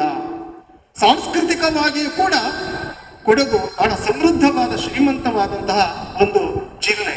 ಅದು ನೈಸರ್ಗಿಕವಾಗಿಯೂ ಕೂಡ ಬಹಳ ಸಮೃದ್ಧವಾಗಿರುವಂತಹ ಜಿಲ್ಲೆ. ಅದು ಹಲವಾರು ಜನಕ್ಕೆ ಇಲ್ಲಿ ಏನಾಗಿದೆ, ಈ ಸಾಂಸ್ಕೃತಿಕವಾಗಿ ಈ ನೆಲ ಯಾಕೆ ಇಷ್ಟೊಂದು ವಿಪುಲವಾಗಿದೆ ಅಂತೇಳಿ ತಿಳ್ಕೊಳ್ಳುವಂತ ಪ್ರಯತ್ನವನ್ನ ವಿದ್ಯಾರ್ಥಿಗಳು ಮಾಡೋದಕ್ಕೆ ಹೋಗಲ್ಲ. ಕಾರಣ ಏನು ಅಂತಂದ್ರೆ, ನಾನು ಓದೋದಕ್ಕೆ ಬಂದಿದ್ದೀನಿ, ಟೆಕ್ಸ್ಟ್ ಬುಕ್ ಅಲ್ಲಿ ಏನಿದೆ ಅದನ್ನ ಮಾತ್ರ ನಾನು ಓದ್ತೀನಿ, ಅಥವಾ ನಮ್ಮ ಅಧ್ಯಾಪಕರು ಏನು ನೋಟ್ಸ್ ಅನ್ನ ಬರೆಸ್ತಾರೆ ಅದನ್ನ ಮಾತ್ರ ಓದ್ಕೊಳ್ತೀನಿ. ನನ್ನ ಜೊತೆಗೆ ಸಂಗಾತಿಯಾಗಿ ನನ್ನ ಮೊಬೈಲ್ ಇದೆ ಅಲ್ವಾ, ಅದ್ರ ಜೊತೆ ನಾನು ಇರ್ತೇನೆ. ತಾವು ಮಲಗಿದಾಗಲೂ ಕೂಡ ಮಗ್ಗಲಲ್ಲಿ ಮೊಬೈಲ್ ಅನ್ನ ಇಟ್ಕೊಂಡೇ ಮಲಗಬೇಕು. ಕಾರಣ ಏನು ಅಂತಂದ್ರೆ, ಯಾರ್ದಾರು ಫೋನ್ ಬರಬಹುದು ಅನ್ನುವಂಥ ನಿರೀಕ್ಷೆ, ಅಥವಾ ಅದಿಲ್ಲ ಅಂತಂದ್ರೆ ನಿದ್ದೆ ಬರೋದಿಲ್ಲ ಅನ್ನುವಂತಹ ಭ್ರಮೆ. ಈ ಭ್ರಮೆಗಳಿಂದ ನಾವು ಹೊರ ಬರಬೇಕು ಅಂತಂದ್ರೆ ನಮ್ಮ ಸಾಂಸ್ಕೃತಿಕ ಲೋಕದ ಅನನ್ಯತೆಯನ್ನು ನಾವು ಅರ್ಥ ಮಾಡ್ಕೊಳ್ಬೇಕು. ನಮ್ಮ ಕಲ್ಚರಲ್ ಐಡೆಂಟಿಟಿ ಅಂತ ನಾವು ಏನನ್ನ ಹೇಳ್ತಾ ಇದ್ದೇವೆ ಅದನ್ನೆಲ್ಲವನ್ನ ನಾವು ಅರ್ಥ ಮಾಡ್ಕೋಬೇಕಾಗಿದೆ. ಯಾಕೆ ನಾನು ಈ ಮಾತನ್ನ ಹೇಳ್ತಾ ಇದ್ದೀನಿ ಅಂತಂದ್ರೆ, ವಿದ್ಯಾರ್ಥಿಗಳು ಹೇಗೆ ಅನ್ನುವಂಥದ್ದು ನನಗೆ ಚೆನ್ನಾಗಿ ಗೊತ್ತಿದೆ. ವಿದ್ಯಾರ್ಥಿಗಳ ಮನಸ್ಸನ್ನು ಕಟ್ಟಿಕೊಡುವಂತ ಕಾರ್ಯಕ್ರಮ ಇದಾಗಬೇಕು ಅಂತ ಹೇಳಿ ಒಂದು ಅಭೂತಪೂರ್ವ ಕಾರ್ಯಕ್ರಮಕ್ಕೆ ಸರ್ಕಾರ ಅಣಿ ಇಟ್ಟಿದೆ. ಅದಕ್ಕೆ ಅಭಿನಂದನೆ ಹೇಳ್ತಾ, ಈ ಕಾರ್ಯಕ್ರಮದಲ್ಲಿ ಉಪಸ್ಥಿತರಿರುವಂತ ಪ್ರಭಾರ ಪ್ರಾಂಶುಪಾಲರಾದ ಪುಟ್ಟರಾಜರವರೇ, ಈ ನೆಲದ ಸೊಗಡು ಜನಪದ ಹುಟ್ಟು ಒಂದು ಬೆರಗು ಹುಟ್ಟಿಸುವಂಥದ್ದು. ನಮ್ಮ ನೆಲದ ಮೂಲ ಸಂಸ್ಕೃತಿಯನ್ನ, ನಮ್ಮ ನೆಲದ ಪರಂಪರೆಯನ್ನ ಕಟ್ಟಿಕೊಡ್ಲಿಕ್ಕಿರುವಂಥ ಒಂದು ಸಾಹಿತ್ಯಿಕವಾಗಿ ಕಟ್ಟಿಕೊಡ್ಲಿಕ್ಕಿರುವಂಥ ಮತ್ತು ಅನೇಕ ಸಮಸ್ಯೆಗಳ ಬಗ್ಗೆ, ಆ ಕಾಲಘಟ್ಟದ ಅನೇಕ ಸಮಸ್ಯೆಗಳಿಗೆ ಜನಪದವನ್ನು ಅಧ್ಯಯನ ಮಾಡ್ತಾ ಹೋದಾಗ ಅನೇಕ ತಿಳುವುಗಳು ನಮ್ಮ ಮುಂದೆ ತೆರೆದುಕೊಳ್ತಾ ಹೋಗ್ತದೆ. ಸೊ ಈ ನಿಟ್ಟಿನಲ್ಲಿ ಎಲ್ಲಿ ಕೃಷಿ ಪ್ರಧಾನವಾದಂಥ ನಾಡುಗಳಿದ್ದು, ನಮ್ಮದು ಮೂಲ ಸಂಸ್ಕೃತಿ ಕೃಷಿ, ನಮ್ಮ ಮೂಲ ಉದ್ಯೋಗ ಕೃಷಿ, ಆ ಕೃಷಿಯ ಜೊತೆ ಜನಪದ ಕೂಡ ಬೆರೆತು ಹೋಗಿದೆ. ಕೃಷಿಗೆ ಸಂಬಂಧಪಟ್ಟ ಹಾಗೆ ಬಹಳ ವ್ಯಾಪಕವಾಗಿ ನಮ್ಮ ಜನಪದ ಹಾಡುಗಳು ಮತ್ತು ಅದರ ಸಂಸ್ಕೃತಿ ಕೂಡ ಮಿಳಿತವಾಗಿ ಬಂದಿದೆ. ಸೊ ಈ ಹಿನ್ನೆಲೆಯಲ್ಲಿ ಜನಪದ ವೈಶಿಷ್ಟ್ಯದ ಬಗ್ಗೆ, ಅದರ ವೈವಿಧ್ಯದ ಬಗ್ಗೆ ಬಹಳಷ್ಟು ನಮ್ಮ ಉಮೇಶ್ ಅವರು ಮಾತಾಡ್ಲಿಕ್ಕಿದ್ದಾರೆ. ಹಾಡುಗಳು ಕೂಡ ಕೇಳಿ ನಿಮ್ಮನ್ನು ರಂಜಿಸ್ಲಿಕ್ಕಿದ್ದಾರೆ. ಬಹುಶಃ ಅವರು ತಮಗೆ ಮಾತು ಕಟ್ಕೊಡೋದ್ರಿಂದ ನಾನು ಹೆಚ್ಚಿಗೆ ಮಾತಾಡ್ಲಿಕ್ಕೆ ಹೋಗೋದಿಲ್ಲ. ಇಲ್ಲಿ ನಿಮಗೆಲ್ಲ ಬಹುಶಃ ಇದು ಖುಷಿ ತಂದುಕೊಟ್ಟಿದೆ ಅಂತ ಅನ್ಕೊಳ್ತೀನಿ. ನಾನು ಈ ಕಾರ್ಯಕ್ರಮ ಖುಷಿ ಕೊಟ್ಟಿದೆಯಾ ನಿಮಗೆ? ಭಾಳ 3 ದಿನಗಳಿಂದ ಸಿದ್ಧತೆ ಮಾಡಿರಬೇಕು. ಅಮ್ಮನ ಹಳೆಯ ಸೀರೆಗಳನ್ನು, ಇದರಲ್ಲಿ ಒಳ್ಳೆಯ ಸೀರೆಗಳನ್ನು ಆಯ್ಕೆ ಮಾಡಿಕೊಂಡು ಹೇಗೆ ಕಾಣಿಸ್ತೀನಿ ಅಂತ ಕನ್ನಡ ಮುಂದೆ ನಿಂತು ಸಿಂಗರಿಸಿ ಭಾಳಷ್ಟು ಜನ ವಿದ್ಯಾರ್ಥಿನಿಯರು ಬಂದಿದ್ದೀರಿ. ಇಂಥ ಕಾರ್ಯಕ್ರಮಗಳು, ಬದಲಾವಣೆಗಳು, ಏಕತಾನತೆಯಿಂದ ಒಂದಷ್ಟು ಭಿನ್ನತೆಯ ಕಾರ್ಯಕ್ರಮಗಳು ಕಾಲೇಜಿನ ಪರಿಸರದಲ್ಲಿ ಕಾಣಬೇಕು. ನಮ್ಮ ಮಕ್ಕಳುಗಳನ್ನ ಕೂಡ ನೋಡಿದೆ, ನಮ್ಮ ವಿದ್ಯಾರ್ಥಿಗಳನ್ನ ಕೂಡ ನೋಡಿದೆ. ಅವರು ಜಾನಪದ ಉಡುಪಿನೊಂದಿಗೆ ಒಂದಷ್ಟು ಕಲಬೆರಕೆಯನ್ನು ಮಾಡಿಬಿಟ್ಟಿದ್ದಾರೆ, ಆಧುನಿಕ ಸ್ಪರ್ಶತೆಯನ್ನು ಕೂಡ ಮಾಡಿಬಿಟ್ಟಿದ್ದಾರೆ. ಹೇಗೂ ಇರಲಿ, ಮಕ್ಕಳು ಒಂದು ಖುಷಿಯನ್ನು ಅನುಭವಿಸಬೇಕು, ಖುಷಿ ತಮ್ಮದಾಗಿಸ್ಕೊಳ್ಬೇಕು. ಒಂದಷ್ಟು ಏಕತಾನತೆಯಿಂದ ಬಿಡುವು ತೆಗೆದುಕೊಂಡು ಇಂಥ ಕಾರ್ಯಕ್ರಮಗಳು ಕಾಲೇಜಿನ ಪರಿಸರದಲ್ಲಿ ನಡೀತಾ ಇರಬೇಕು, ಆಸ್ವಾದಿಸಬೇಕು, ಆನಂದಿಸಬೇಕು. ಆ ರೀತಿ ಈ ಕಾರ್ಯಕ್ರಮವನ್ನು ಆಯೋಜನೆ ಮಾಡುವಂಥ ನಿಟ್ಟಿನಲ್ಲಿ ಮತ್ತಷ್ಟು ಕಾರ್ಯಕ್ರಮಗಳು ಇಲ್ಲಿ ಆಯೋಜನೆ ಆಗಲಿ. ಸರ್ಕಾರದ ನಿರ್ದೇಶನವೇ ಬೇಕು ಅಂತೇನಿಲ್ಲ. ಪಠ್ಯ ಪ್ರವಚನಗಳಿಗೆ ಧಕ್ಕೆ ಆಗದಿದ್ದಾಗೆ, ಅದು ಅಬಾಧಿತವಾಗಿ ನಡೆಯುವ ಹಾಗೆ, ಅದ್ರ ಜೊತೆಯಲ್ಲೇ ಒಂದಷ್ಟು ಬೇರೆ ಬೇರೆ ಕಾರ್ಯಕ್ರಮಗಳು ಕೂಡ ವಿದ್ಯಾರ್ಥಿನಿಯರು ಪಠ್ಯಕ್ಕೆ ಪೂರಕವಾದಂಥದ್ದನ್ನ ಕೂಡ ನಾವಿಲ್ಲಿ ಅಳವಡಿಸ್ಕೊಳ್ಬೇಕು. 15ನೇ ತಾರೀಕು CDC ಸಭೆ ಆಗ್ತಾ ಇದೆ, ಕಾಲೇಜು ಅಭಿವೃದ್ಧಿ ಸಮಿತಿಯ ಸಭೆ ಆಗ್ತದೆ. ಅದೊಂದಷ್ಟು ಆಲೋಚನೆಗಳನ್ನ ಮಾಡಿ ಹೇಗೆ ಮಕ್ಕಳನ್ನ ಪೂರ್ಣ ಪ್ರಮಾಣದಲ್ಲಿ ಭಿನ್ನತೆಯಲ್ಲಿ ತೊಡಗಿಸ್ಕೊಳ್ತಾನೆ ಒಂದು ಪಠ್ಯಕ್ರಮದ ಬಗ್ಗೆ ಆಸಕ್ತಿಯನ್ನು ಬೆಳೆಸ್ಕೊಳ್ಳೋದ್ರ ಬಗ್ಗೆ ಕೂಡ ಒಂದಷ್ಟು ಕಾರ್ಯಕ್ರಮಗಳು ತಿಂಗಳಿಗೆ ಕನಿಷ್ಠ ಒಂದು 2 ಗಂಟೆಗಳ ಕಾರ್ಯಕ್ರಮಗಳನ್ನ ಆಯೋಜನೆ ಮಾಡಿ, ಮೈಕ್ ಇದೆ, ಚೇರ್ ಇದೆ, ಏನೂ ಖರ್ಚು ವೆಚ್ಚಗಳಾಗೋದಿಲ್ಲ, ಬೇರೆ ಬೇರೆ ವಿಷಯಗಳಲ್ಲಿ ಅವರನ್ನು ಕೂಡ ತೊಡಗಿಸ್ಕೊಳ್ಳುವಂತೆ ಒಂದು ಪ್ರೇರಣೆಯನ್ನು ಕೊಡಿ ಅಂತ ಹೇಳ್ತಾ, ಸೊ ನಮ್ಮ ಸಂಸ್ಕೃತಿ ಹಾಗೆ ಕಣ್ರಿ. ನಮ್ಮದು ಆದಿಕವಿ ಪಂಪನಿಂದ ಹಿಡಿದು ಏನನ್ನಾದರೂ ಆಗು ಮೊದಲು ಮಾನವನಾಗು ಅಂತ ಹೇಳ್ತಾರೆ. ಅಲ್ಲಿಂದ ಬೆಳೆದು ಬಂದ ವಚನ ಸಾಹಿತ್ಯ ಇರ್ಬೋದು, ಕುವೆಂಪು ಸಾಹಿತ್ಯ ಇರ್ಬೋದು, ಬೇರೆ ಬೇರೆ ಸಾಹಿತ್ಯಗಳಿರ್ಬೋದು, ಈ ನೆಲದಲ್ಲಿ ಬಹಳ ಗಟ್ಟಿಯಾಗಿ ಮಾನವ ಪ್ರೀತಿಯನ್ನು ಕಟ್ಕೊಟ್ಟಿದೆ ಆ ಸಾಹಿತ್ಯಗಳು. ಈ ಹಿನ್ನೆಲೆಯಲ್ಲಿ ಜನಪದ ಕೂಡ ಅನೇಕದ ಮೇಲೆ ಬೆಳಕು ಚೆಲ್ತಾ ಹೋಗ್ತದೆ. ಬಹಳ ಸ್ವಾದಿಷ್ಟವಾದಂಥ ಸಂದೇಶಗಳನ್ನು ಕೊಡುವ ಜೊತೆಯಲ್ಲಿ ನಮ್ಮ ಹಳ್ಳಿಯ ಪರಿಕರಗಳು, ಅದರ ಸಂಬಂಧವಾದ ನಮ್ಮ ಪರಿಕಲ್ಪನೆ ಇಲ್ಲದಂಥ ಅನೇಕ ಅಂಶಗಳನ್ನು ಇಲ್ಲಿ ಪರಿಚಯಿಸ್ತಾ ಹೋಗ್ತದೆ. ನಾವೊಂದಷ್ಟು ಈಗ ಆಧುನಿಕ ಯುಗಕ್ಕೆ ಬಂದಿದ್ದೇವೆ, ಆದರೆ ಹಳೆ ಕಾಲದ ಸೊಗಡುಗಳು ಏನಿದೆ ಅದನ್ನೊಂದಷ್ಟು ನೀವು ಅಲ್ಲಿ ನಿಂತ್ಕೊಂಡು ಅದನ್ನು ಮನನ ಮಾಡ್ಕೊಳ್ತಾ ಒಂದು ಲೋಕವನ್ನು ನೀವೊಂದು ಆಲೋಚನೆ ಮಾಡ್ತಾ ಇದ್ರೆ, ಜನಪದದ ಮೂಲಕ ನೀವೊಂದು ನಿಮ್ಮದೇ ಆದ ಒಂದು ಪ್ರಪಂಚವನ್ನಕ್ಕೆ ನೀವು ಧಾವಿಸ್ತೀರಿ. ನಮ್ಮ ಮೂಲ ಸಂಸ್ಕೃತಿ ಜನಪದದಿಂದನೇ ನಮ್ಮ ಸಾಹಿತ್ಯ ಬೆಳೆದು ಬಂದಿದೆ. ಅದರ ಮೂಲಕವೇ ಸಾಹಿತ್ಯ ವಿಪುಲವಾಗಿ ಹರಡಿಕೊಂಡಿದೆ. ಮೂಲ ಈ ನೆಲದ ಸೊಗಡುಗಳೇನಿದೆ, ಕೃಷಿಯ ಜೊತೆಯಲ್ಲೇ ಬೆಳೆದು ಬಂದಂಥ ಜಾನಪದ ಏನಿದೆ, ನಮ್ಮ ಮೂಲ ಸಂಸ್ಕೃತಿ, ನಮ್ಮ ಮೂಲ ಜನಪದ ಹುಟ್ಟಿದ್ದೇ ಆ ಕೃಷಿಯ ಒಟ್ಟಿಗೆ. ಅದು ಕೃಷಿಯೇ ನಮ್ಮ ಮಾನವನ ಮೊದಲ ಉದ್ಯೋಗ ಕೂಡ ಹೌದು. ಅದ್ರ ಜೊತೆಯಲ್ಲಿ ಹಳ್ಳಿಗಳಲ್ಲಿ ನೀವು ನೋಡ್ಬೋದು, ಹಳ್ಳಿಗಳಲ್ಲಿ ಆ ಕೃಷಿ ಮಾಡುವಂಥ ಸಮಯದಲ್ಲಿ ನಮ್ಮ ಹಿರಿಯರು, ಆ ಹಳೆ ತಲೆಮಾರುಗಳು ನೂರಾರು ಈ ಜನಪದವನ್ನು ಯಾವುದೇ ಬರೆದುಕೊಳ್ಳದೆ ಹಾಗೆ ಬಾಯಿಪಾಠ ಹೇಳ್ತಾನೇ ಹೋಗ್ತಾರೆ.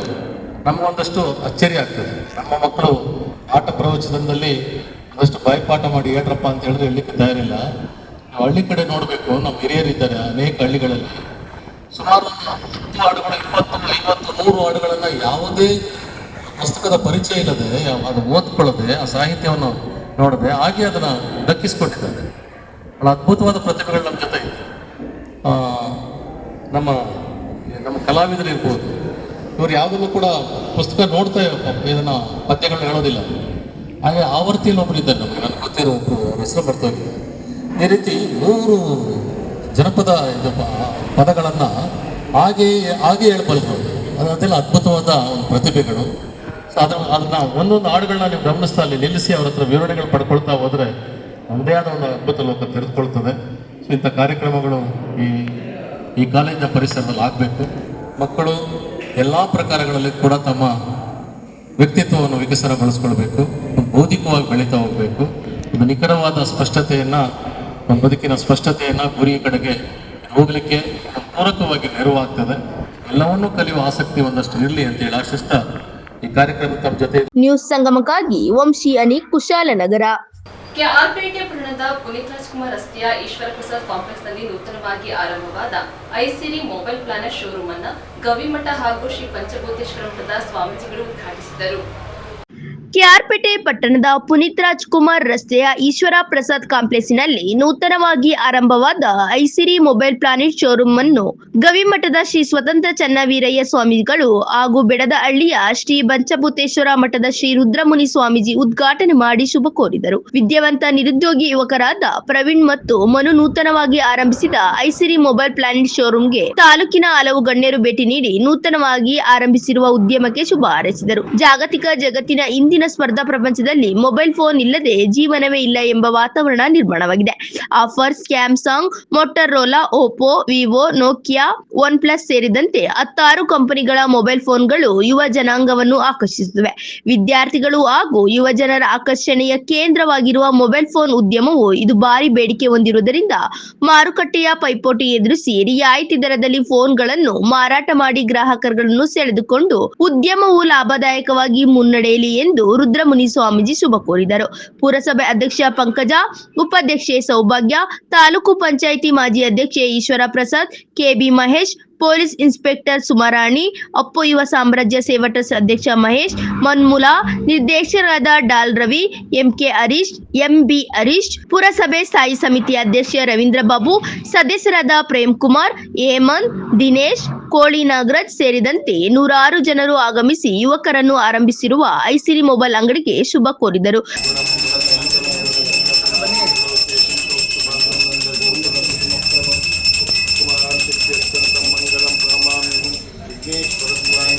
ನ್ಯೂಸ್ ಸಂಗಮಕ್ಕಾಗಿ ಡಾಕ್ಟರ್ ಕೆಆರ್ ನೀಲಕಂಠ, ಕೆಆರ್ಪೇಟೆ. ನಾಪೋಕ್ಲು ಮಹಿಳಾ ಸಮಾಜದಲ್ಲಿ ಮಹಿಳಾ ಸಮಾಜ ಮತ್ತು ಲಯನ್ಸ್ ಕ್ಲಬ್ ವತಿಯಿಂದ ಮಹಿಳಾ ದಿನವನ್ನ ಆಚರಿಸಿದರು. ಮಹಿಳೆ ತ್ಯಾಗಮೂರ್ತಿ. ಹಲವು ಜವಾಬ್ದಾರಿಗಳನ್ನ ನಿಭಾಯಿಸಿ ಆತ್ಮವಿಶ್ವಾಸ, ಪ್ರೇರಣೆ ಹಾಗೂ ಶಕ್ತಿಯ ಪ್ರತಿರೂಪವಾಗಿದ್ದಾಳೆ ಎಂದು ಮಡಿಕೇರಿಯ ಸರ್ಕಾರಿ ಪ್ರಥಮ ದರ್ಜೆ ಕಾಲೇಜಿನ ಪ್ರಾಧ್ಯಾಪಕಿ, ಲೇಖಕಿ ಡಾಕ್ಟರ್ ಕಾವೇರಿ ಪ್ರಕಾಶ್ ತಿಳಿಸಿದರು. ನಾಪೋಕ್ಲುವಿನ ಮಹಿಳಾ ಸಮಾಜದಲ್ಲಿ ಮಹಿಳಾ ಸಮಾಜ ಮತ್ತು ಲಯನ್ಸ್ ಕ್ಲಬ್ ಸಂಯುಕ್ತ ಆಶ್ರಯದಲ್ಲಿ ಆಯೋಜಿಸಲಾಗಿದ್ದ ಮಹಿಳಾ ದಿನಾಚರಣೆ ಕಾರ್ಯಕ್ರಮದಲ್ಲಿ ಪಾಲ್ಗೊಂಡು ಮಾತನಾಡಿದರು. ಕೊಡಗಿನ ಹೆಣ್ಣು ಮಕ್ಕಳು ವ್ಯವಸ್ಥಿತವಾದ ಬದುಕನ್ನ ಮಹಿಳೆ ಕಟ್ಟಿಕೊಳ್ಳಬಲ್ಲಳು. ಕೊಡಗಿನ ಹೆಣ್ಣು ಮಕ್ಕಳು ದಿಟ್ಟತನ ಹೊಂದಿದವರು. ಇತರರಿಗೆ ಬದುಕು ಕಟ್ಟಿಕೊಡುವ ಹೆಣ್ಣು ಮಕ್ಕಳು, ಬೇರೆಯವರಿಗೆ ಒಂದು ಕಲೆಯನ್ನ ಹೇಳಿಕೊಡುವ ಹೆಣ್ಣು ಮಕ್ಕಳು ಎಂದು ಶ್ಲಾಘಿಸಿದರು. ಮಹಿಳೆಯರು ಎಲ್ಲಾ ಕ್ಷೇತ್ರದಲ್ಲೂ ಸಾಧನೆ ಮಾಡಿದ್ದಾರೆ. ಮಹಿಳೆಯರು ಸಮಾಜದಲ್ಲಿ ಉತ್ತಮ ಕೆಲಸಗಳನ್ನು ನಿರ್ವಹಿಸಬೇಕು. ಇದಕ್ಕಾಗಿ ಯಾರ ಹೊಗಳಿಕೆ ಬೇಕಿಲ್ಲ. ಕ್ಷಣಿಕ ಜೀವನದಲ್ಲಿ ಒಂದಷ್ಟು ಸಮಾಜಮುಖಿ ಕೆಲಸಗಳನ್ನ ಮಾಡಬೇಕು ಎಂದರು. ಮುಖ್ಯ ಅತಿಥಿ ಡಾಕ್ಟರ್ ಮಾದಂಡ ಪ್ರಿಯದರ್ಶಿನಿ ಮಾತನಾಡಿ, ಒಂದು ಕುಟುಂಬದ ಆಧಾರ ಸ್ತಂಭವಾಗಿರುವ ಮಹಿಳೆಯರನ್ನ ಪ್ರತಿಯೊಬ್ಬರು ಪ್ರೋತ್ಸಾಹಿಸಬೇಕು. ಮಹಿಳೆಯರು ಇಂದು ಸಾಕಷ್ಟು ವಿದ್ಯಾವಂತರಿದ್ದಾರೆ. ಆರೋಗ್ಯದ ದೃಷ್ಟಿಯಿಂದ ಮಹಿಳೆಯರು ಜಾಗೃತರಾಗಿರಬೇಕು ಎಂದರು. ಮಹಿಳಾ ಸಮಾಜದಲ್ಲಿ ನಡೆದ ಕಾರ್ಯಕ್ರಮದ ಅಧ್ಯಕ್ಷತೆಯನ್ನ ಕುಂಚೆಟ್ಟೀರ ರೇಷ್ಮಾ ಉತ್ತಪ್ಪ ವಹಿಸಿ ತನ್ನ ಅನಿಸಿಕೆ ವ್ಯಕ್ತಪಡಿಸಿದರು. ಇದೇ ಸಂದರ್ಭದಲ್ಲಿ ಮಹಿಳಾ ಸಮಾಜದ ಉಪಾಧ್ಯಕ್ಷೆ ಬೊಪ್ಪಂಡ ಶೈಲಾ ಬೋಪಯ್ಯ, ಲಯನ್ಸ್ ಕ್ಲಬ್ ಅಧ್ಯಕ್ಷೆ ಬಿದ್ದಟಂಡ ಮೇರಿ ಚಿನ್ನಿಯಪ್ಪ, ಲಯನ್ ಕಾರ್ಯದರ್ಶಿ ಕಾಂಡಂಡ ರೇಖಾ ಪೊನ್ನಣ್ಣ, ಮಹಿಳಾ ಸಮಾಜ ನಿರ್ದೇಶಕಿಯಾದ ಕೆಟೋಳಿರ ಶಾರದಾ ಪಳಂಗಪ್ಪ, ಬಿದ್ದಟಂಡ ಗಿರಿಜಾ ಬೋಪಣ್ಣ, ಅಪ್ಪರೆಂಡ ಡೇಜಿ ತಿಮ್ಮಯ್ಯ, ಕುಂಡ್ಯೋನಂಡ ಕವಿತಾ ಮುತ್ತಣ್ಣ, ಬೊಪ್ಪಂಡ ಬೊಳ್ಳಮ್ಮ ನಾಣಯ್ಯ, ಕಾರ್ಯದರ್ಶಿ ರಾಜೇಶ್ವರಿ ಹಾಗೂ ಸದಸ್ಯರು ಉಪಸ್ಥಿತರಿದ್ದರು. ಪಾಲಚಂಡ ಸೀಮಾ ಪ್ರತಾಪ್ ಪ್ರಾರ್ಥಿಸಿ ರೇಷ್ಮಾ ಉತ್ತಪ್ಪ ಸ್ವಾಗತಿಸಿದರು. ಬೊಳ್ಳಮ್ಮ ನಾಣಯ್ಯ ನಿರೂಪಿಸಿ ಶೈಲಾ ಬೋಪಯ್ಯ ವಂದಿಸಿದರು. ಯಾವುದೇ ಹುದ್ದೆಯಲ್ಲಿ ನಾನು ಮನೆಯಲ್ಲಿ ನಾನು ಗೃಹಿಣಿಯಾಗಿದ್ದೇನೆ. ಇದು ಯಾಕೆಂದ್ರೆ ಹೆಣ್ಮಕ್ಳು ನಾವು ಕೆಲವು ಬಂಧತ್ವವನ್ನ ನಾವು ಹಾಕೊಂಡಿದ್ವಿ ಅಲ್ವಾ? ನೀವು ಯೋಚನೆ ಮಾಡಿ ನೋಡಿ, ಸಮಾಜ ಕೆಲವು ಕಟ್ಟುಪಾಡುಗಳನ್ನ ಹೆಣ್ಣಿಗೆ ಹಾಕಿದ್ರೆ ನಾವು ಕೆಲವು ಇತಿಮತಿಗಳನ್ನ ಹೆಣ್ಮಕ್ಳಿಗೆ ಹಾಕೊಂಡಿದ್ವಿ. ನಿಜವಾಗ್ಲೂ ಯಾರ ಹೊಗಳಿಕೆ ನಮಗೆ ಬೇಕಿಲ್ಲ. ನಾವು ಒಳ್ಳೆ ಕೆಲಸ ಮಾಡ್ಬೇಕು ಅಂತಂದ್ರೆ ನಮ್ಮ ಮನಸ್ಸಿಗೆ ಶಾಂತಿ ಸಿಕ್ಕಿದ್ರೆ ಸಾಕು. ನಾವು ಅಂತ ಬಟ್ಟೆ ಹಾಕಿದ್ರೆ ಸಮಾಜ ಕೆಟ್ಟ ದೃಷ್ಟಿ ನೋಡುತ್ತೆ. ನಾವು ಹೊರಗಡೆ ಕಳಿಸಿದ್ರೆ ನನ್ನನ್ನು ಹೇಳ್ತಾ ಇದ್ರು, ಮನೆಯಿಂದ ಆಚೆ ಹೋಗ್ಬಾರ್ದು, ಡಿಗ್ರಿ ಹೋಗ್ಬಾರ್ದು, ಹೆಣ್ಮಕ್ಳು ಬೇಗ ಮದುವೆ ಮಾಡ್ಬೇಕು, ನೀವು ಓದಿದ್ರೆ ಅಂತ ಓದಬೇಕು, ಇಂಥವ್ರು ಎಲ್ಲಿ ತರೋದು ಅಂತೇಳಿ ಮನೇಲಿ. ಮತ್ತೆ 18 ವರ್ಷ ತುಂಬುವುದಕ್ಕೆ ಮುಂಚೆನೆ ನನ್ನನ್ನ ಈ ವಿಚಾರಗಳನ್ನು ನಾನು ಬಳ್ಳಮ್ಮ ಆಂಟಿಯವರ ಹತ್ರ ನಾನು ಡಿಸ್ಕಸ್ ಮಾಡ್ತಿದ್ದೆ. ಶ್ರೀಮತಿ ಬಳ್ಳಮ್ಮ ಆಂಟಿಯವರ ಮನೆಯಲ್ಲಿ ನಾನು ಓದ್ತಾ ಇರ್ಬೇಕಾದ PG-ಯಲ್ಲಿ ಇದ್ದಾಗ ನಾನು ಬಡವರ ಸಂಸ್ಕಾರಗಳು ಎಂಬ ಪುಸ್ತಕವನ್ನು ಬರೆದೆ. ಮಾರ್ಗದರ್ಶಕರು ಅವರು ಕೂಡ ಆಗಿದ್ದಾರೆ. ಆ ಸಮಯದಲ್ಲಿ ಹೇಳ್ತಾ ಇದ್ದೆ ನಾನು ಎಷ್ಟು ಕಷ್ಟವನ್ನ ಅಂತ ಹೇಳಿದ್ರೆ, ಈ ಹಳ್ಳಿಗಾಡಿನಲ್ಲಿ ನಾವು ಸ್ಕೂಲ್ ಹೋದ್ರೆ ಬೇಡ, ನಿಮ್ಮ ಮಕ್ಕಳನ್ನ ಯಾರಾದ್ರೂ ಕಿಡ್ನಾಪ್ ಮಾಡ್ಬಿಡ್ತಾರೆ. ಅಲ್ಲಿ ಓದಿದ್ರೆ ನೆಂಟರಿಷ್ಟು ಚಾಡಿ ಕೊಡೋದು, ನಿಮ್ಮ ಮಕ್ಕಳಿಗೆ ಹುಡುಗರು ಹುಡುಗಕ್ಕಾಗಲ್ಲ.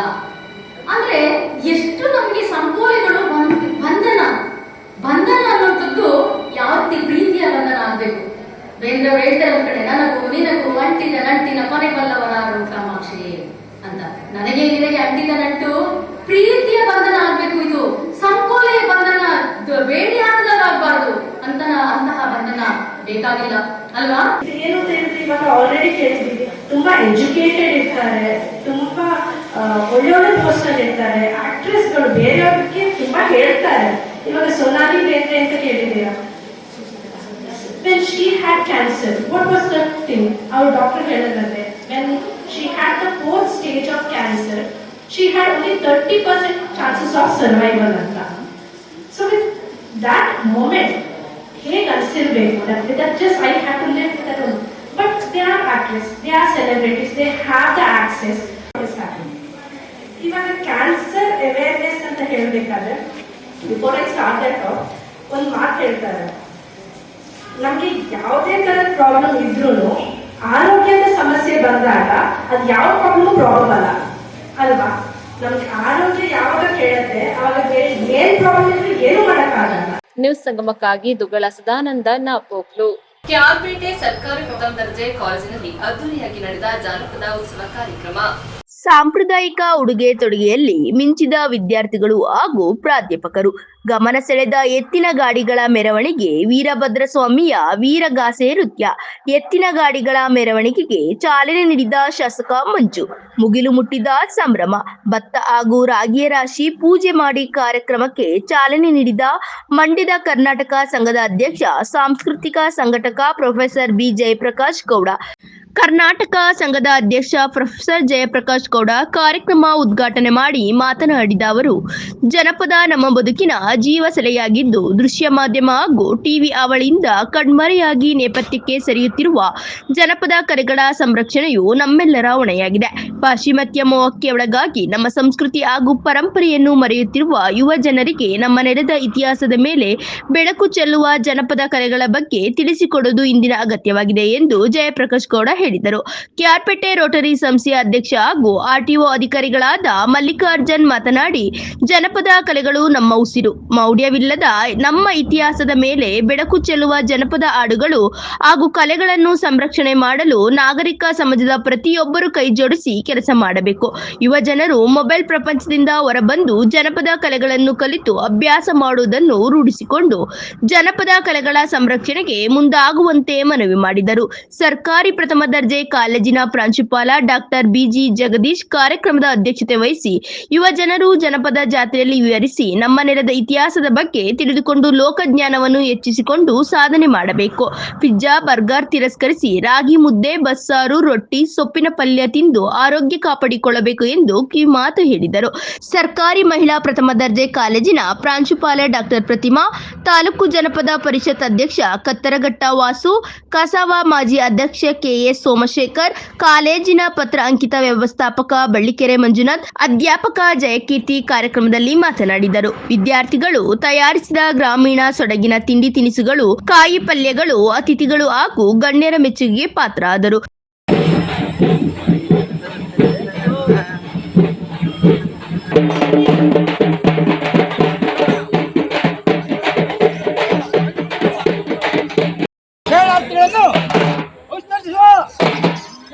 ಇವತ್ತೆಲ್ಲ ಸಿಂಗಲ್ ಸೈಡ್ ಸಿಸ್ಟಮ್ ನಲ್ಲಿ ಮಾಡ್ಬಿಟ್ಟು ನಾವು ಒಬ್ಬನೇ ಮಗ ಒಬ್ಬನೇ ಮಗಳು, ಅವನು ಯಾವುದೇ ಎಲ್ಲ ತನ್ನ ಸುತ್ತ ಗೋಡೆಯನ್ನು ಹಾಕೊಂಡು ಪ್ರಪಂಚವನ್ನು ನೋಡೋದಕ್ಕೆ ಹೋಗ್ತಾ ಇಲ್ಲ. ಪ್ರಪಂಚ ಬಹಳ ಸುಂದರವಾಗಿದೆ. ನಾವು ನೋಡುವ ಕಣ್ಣುಗಳು ಬೇಕು, ಕೇಳಿಸಿಕೊಳ್ಳುವ ಕಿವಿ ಬೇಕು. ಆ ಕೇಳಿಸಿಕೊಳ್ಳುವ ಕಿವಿ, ನೋಡುವ ಕಣ್ಣು, ಇದನ್ನು ಯಾವಾಗಲೂ ಕೂಡ ಸದಾ ತೆರೆದಿರಪ್ಪ, ಯಾವಾಗಲೂ ಕುತೂಹಲದಿಂದ ಕೇಳ್ತಾ ಇರಪ್ಪ, ಯಾವಾಗಲೂ ಕುತೂಹಲದಿಂದ ನೋಡ್ತಾ ಇರಪ್ಪ ಅಂತ ಹೇಳಿದಂಥವ್ರು ನಮ್ಮ ಜನಪದರು. ಅದರಿಂದ ಜನಪದರ ಈ ಬದುಕನ್ನ ಬಿಟ್ಟು ಹೊರಟ್ರೆ, ಗ್ಲೋಬಲೈಸೇಷನ್ ಕಡೆಗೆ ಹೊರಟ್ರೆ, ಈ ಸಾರ್ವತ್ರಿಕರಣಗೊಳಿಸ್ಕೊಂಡ್ಬಿಟ್ರೆ ಖಂಡಿತ ನಮ್ಮ ಎಲ್ಲ ವೈವಿಧ್ಯವನ್ನು ಕಳ್ಕೊಂಡು ಬಿಡ್ತೇವೆ. ಅದರಿಂದ ನಮ್ಮ ಡ್ರೆಸ್ಗಳ ಬಗ್ಗೆ ನಮ್ಗೆ ಹೆಮ್ಮೆ ಇರಬೇಕು. ಮೊದಲನೇದಾಗಿ ಹೇಗೆ ನಮ್ಮ ಎಷ್ಟೋ ಸಂದರ್ಭದಲ್ಲಿ ನಾವು ಹಳ್ಳಿಗಳಿಗೆ ಹೋದಾಗ ಬೆಲ್ಲದ ಕಾಫಿ ಮಾಡಿರ್ತಾರೆ.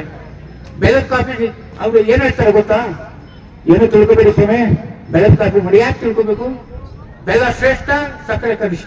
ಬೆಲ್ಲ ಕನಿಷ್ಠ, ಸಕ್ಕರೆ ಶ್ರೇಷ್ಠ. ಚಡ್ಡಿ ಕನಿಷ್ಠ, ನಮ್ಮ ಪಂಚೆ ಶ್ರೇಷ್ಠ. ಅವೆರಡನ್ನು ಬಿಟ್ಟು ಪ್ಯಾಂಟೇ ಶ್ರೇಷ್ಠ ಅಂತ. ಪ್ಯಾಂಟ್ಗಳನ್ನ ಅಲ್ಲಿ ಮಾಡಿದ್ದು ಯಾವಾಗಲೂ ಚಳಿಯಲ್ಲಿ, ಅದಕ್ಕೋಸ್ಕರ ಪ್ಯಾಂಟ್ಗಳನ್ನು ಬಳಸಿದ್ರು, ಕೋಟ್ಗಳನ್ನು ಬಳಸಿದ್ರು, 3 ಪೀಸ್ ಸೂಟ್ ಬಳಸಿದ್ರು, ಆಮೇಲೆ ಹ್ಯಾಟ್ ಬಳಸಿದ್ರು, ಟೈ ಕಟ್ಟಿದ್ರು. ಯಾಕೆಂದ್ರೆ ಗಾಳಿ ಒಳಗಡೆ ಹೊಟ್ಟೋಗ್ಬಿಡ್ತದೆ ಅಂತ. ಚಪ್ಪಲಿ ಹಾಕಿದ್ರು, ಶೂ ಹಾಕಿದ್ರು, ಅದ್ರ ಒಳಗಡೆ ಸ್ಯಾಕ್ಸನ್ ಹಾಕಿದ್ರು. ನಮ್ಗೆ ಇಲ್ಲಿ ಹತ್ಕೊಂಡು ಉರಿತಾ ಇದೆ, ಇಲ್ಲಿ ಸೂಟ್ ಬೇಕಾ ನಿಮ್ಗೆ? ಅದಕ್ಕೆ ನಮ್ಮವ್ರು ಚಡ್ಡಿ ಹಾಕಿದ್ರು. ತಮಿಳುನಾಡಿನ ಕರಾವಳಿ ಪ್ರದೇಶಕ್ಕೆ ಹೋದ್ರೆ ಬರೀ ಮೈ ಓಡಾಡ್ತಾರೆ ಅವರು. ಅವಮಾನ ಅಲ್ಲ ಅದು. ನಮ್ಮ ತನವನ್ನ ಉಳಿಸ್ಕೊಳ್ಳೋದಕ್ಕೆ ನಮ್ಮದೇ ಆದಂತ ಒಂದು ತನ ಇದೆ. ಭಾರತದಲ್ಲಿ ಇರ್ತಕ್ಕಂಥ ವೈವಿಧ್ಯಮಯವಾದಂಥ ಬದುಕು, ವೈವಿಧ್ಯಮಯವಾದಂಥ ಜೀವನ, ವೈವಿಧ್ಯವಾದ ಆಹಾರ ತಿನಿಸುಗಳಲ್ಲಿ ಪ್ರದೇಶದಲ್ಲಿ ಈಗ ಕೊಡಗು ಹೋದ್ರೆ ಒಂದು ತಣ್ಣಗಾಗಿರ್ತದೆ. ಶೀತೋಷ್ಣ ವಲಯದಲ್ಲಿ ಸಮಶೀತೋಷ್ಣ ವಲಯ ಇದೆ, ಶೀತೋಷ್ಣ ವಲಯ ಇದೆ, ಉಷ್ಣ ವಲಯ ಇದೆ. ಎಲ್ಲ ವಲಯವೂ ಕೂಡ ಭಾರತದಲ್ಲಿ ಇದೆ. ಅನೇಕ ಲೋಹಗಳ ನಾಡು ಇದು ನಮ್ಮಲ್ಲಿ. ಎಷ್ಟೋ ಜನ ಇದು ಯಾರು ಬೆಳಿಗ್ಗೆ ಮಾತಾಡ್ತಾ ಇದ್ರು, ಕೆಲವು ದೇಶಗಳಲ್ಲಿ ಸಗಣಿಯೇ ಇಲ್ಲ ಅಂತೇಳಿ. ಅರಬ್ ಕಂಟ್ರೀಸ್ಗಳಲ್ಲಿ ಮಣ್ಣಿಗೆ ದುಡ್ಡು ಕೊಟ್ಟು ತಗೊಂಡೋಗಿ ಇದು ಗಿಡ ಬೆಳೆಸ್ತಕ್ಕಂಥ ರೀತಿ ಇದೆ. ನಮ್ಮಲ್ಲಿ ಮಣ್ಣಿದೆ, ನೀರಿದೆ, ಗಾಳಿ ಇದೆ, ಅರಣ್ಯ ಸಂಪತ್ತಿದೆ, ಖನಿಜ ಸಂಪತ್ತಿದೆ, ಪಕ್ಷಿ ಸಂಪತ್ತಿದೆ, ಪಕ್ಷಿ ಸಂಕುಲ ಇದೆ, ಕ್ರಿಮಿಕೀಟಗಳಿದ್ದಾವೆ. ನಮ್ಮಂತಹ ಭಾರತದಲ್ಲಿ ತಾಲೂಕಿನವರ ವತಿಯಿಂದ ಪ್ರವಾಸಿ ಮಂದಿರದಿಂದ ಉತ್ಸವ ಆರಂಭ ಆಗಿದೆ. ಆ ಉತ್ಸವವನ್ನ ವಿದ್ಯುಕ್ತವಾಗಿ ಉದ್ಘಾಟನೆ ಮಾಡಿ ತುರ್ತು ಕರ್ತವ್ಯ ನಿಮಿತ್ತ ಮತ್ತು ಅಧಿವೇಶನದ ಕರ್ತವ್ಯದ ನಿಮಿತ್ತ ನಿರ್ಗಮಿಸಿರ್ತಕ್ಕಂಥ ಕ್ಷೇತ್ರದ ಜನಪ್ರಿಯ ಶಾಸಕರಾದಂಥ ಎಚ್ ಟಿ ಮಂಜೂರ್ ಅವರಿಗೆ ನನ್ನ ನಮಸ್ಕಾರಗಳನ್ನ ತಿಳಿಸ್ತಾ, ಈ ವೇದಿಕೆಯಲ್ಲಿ ಅಧ್ಯಕ್ಷತೆಯನ್ನು ವಹಿಸಿರ್ತಕ್ಕಂಥ ಕಾಲೇಜಿನ ಪ್ರಾಂಶುಪಾಲರಾದಂಥ ವಿ ಜಗದೀಶ್ ಅವರೇ, ಈ ಕಾಲೇಜಿನ ಎಲ್ಲ ಗೌರವಾನ್ವಿತ ಪ್ರಾಧ್ಯಾಪಕರೇ, ಅಧ್ಯಾಪಕರೇ, ಬೋಧಕೇತರ ಸಿಬ್ಬಂದಿಗಳೇ, ಕಾಲೇಜಿನ ಪತ್ರಾಂಕಿತ ವ್ಯವಸ್ಥಾಪಕರು ಹಾಗೂ ಹಿರಿಯರು, ನಮ್ಮ ಮಿತ್ರರೂ ಆದಂತ ಶ್ರೀಯುತ ಮಂಜುನಾಥ್ ರವರೇ, ಪ್ರಿಯ ವಿದ್ಯಾರ್ಥಿಗಳೇ, ವಿದ್ಯಾರ್ಥಿನಿಯರೇ, ಮಾಧ್ಯಮ ಮಿತ್ರರವರೇ, ಎಲ್ಲದಕ್ಕಿಂತ ಈ ಕಾರ್ಯಕ್ರಮಕ್ಕೆ ಕಳಸ ಪ್ರಯಾಸವಾಗಿ ಎತ್ತಿನ ಗಾಡಿಯ ಜಾಥಾಗೆ ಸಹಕರಿಸಿರ್ತಕ್ಕಂಥ ಎಲ್ಲ ರೈತ ಬಂಧುಗಳೇ, ಈ ದಿನದ ಕಾರ್ಯಕ್ರಮ ಹಲವಾರು ಬಾರಿ ನಮ್ಮ ಜಗದೀಶ್ ಅವರು, ಮಂಜಣ್ಣ ಅವರು, ಕೀರ್ತಿ ಅವರು, ಕಿರಣ್ ಅವರು ಬಹಳ ಸರಿ ಬಂದು ಮಾತಾಡುವಂತ ಸಂದರ್ಭದಲ್ಲಿ ಒಂದು ಇಂಟರ್ ಕಾಲೇಜು ನಮ್ಮ ಇಡೀ ಕೃಷ್ಣರಾಜಪೇಟೆ ತಾಲೂಕಿನಲ್ಲಿ ಇರ್ತಕ್ಕಂಥ ಪದವಿ ಪೂರ್ವ ಕಾಲೇಜುಗಳನ್ನ ಸೇರಿಸಿ ಒಂದು ಕಾರ್ಯಕ್ರಮ ಮಾಡುವ ಮೂಲಕ ಪದವಿ ಕಾಲೇಜು ಮತ್ತು ಸ್ನಾತಕೋತ್ತರ ಪದವಿ ಕಾಲೇಜಿನಲ್ಲಿ ಯಾವ ರೀತಿಯಾದಂತ ಸವಲತ್ತುಗಳಿದೆ, ಯಾವ್ಯಾವ ರೀತಿಯಾದಂತ ಕೋರ್ಸ್ಗಳಿದೆ, ಮುಂದಿನ ದಿನಮಾನಗಳಲ್ಲಿ ನಿಮಗೆ ಈ ಕಾಲೇಜಿಗೆ ಸೇರಿದ್ರೆ ಸಿಗ್ತಕ್ಕಂಥ ಲಾಭ ಏನು ಅನ್ನೋಂಥದನ್ನ ಒಂದು ವಿಸ್ತೃತವಾದ ಅನಾವರಣವನ್ನ ಮಾಡಬೇಕು ಅನ್ನೋಂಥದ್ದನ್ನ ಬಹಳ ಸರಿ ನನ್ನ ಜೊತೆ ಚರ್ಚೆ ಮಾಡಿದ್ದೆ. ನಾನು ಕೈ ಜೋಡಿಸಿ ನಮಸ್ಕಾರವನ್ನ ಮಾಡ್ತೇನೆ. ಯಾಕೆ ಅಂತ ಹೇಳಿದ್ರೆ ಅವರ ಶ್ರಮ ಇವತ್ತು ಎದ್ದು ಕಾಣ್ತಾ ಇದೆ. ಇದರಲ್ಲಿ ಪ್ರಾಂಶುಪಾಲರು ಮತ್ತು ಮಂಜುನಾಥ್ ಅನ್ನೋರು ನಿಮಿತ್ತ ಮಾತ್ರ, ಅದರಲ್ಲಿ ಎರಡು ಮಾತಿಲ್ಲ.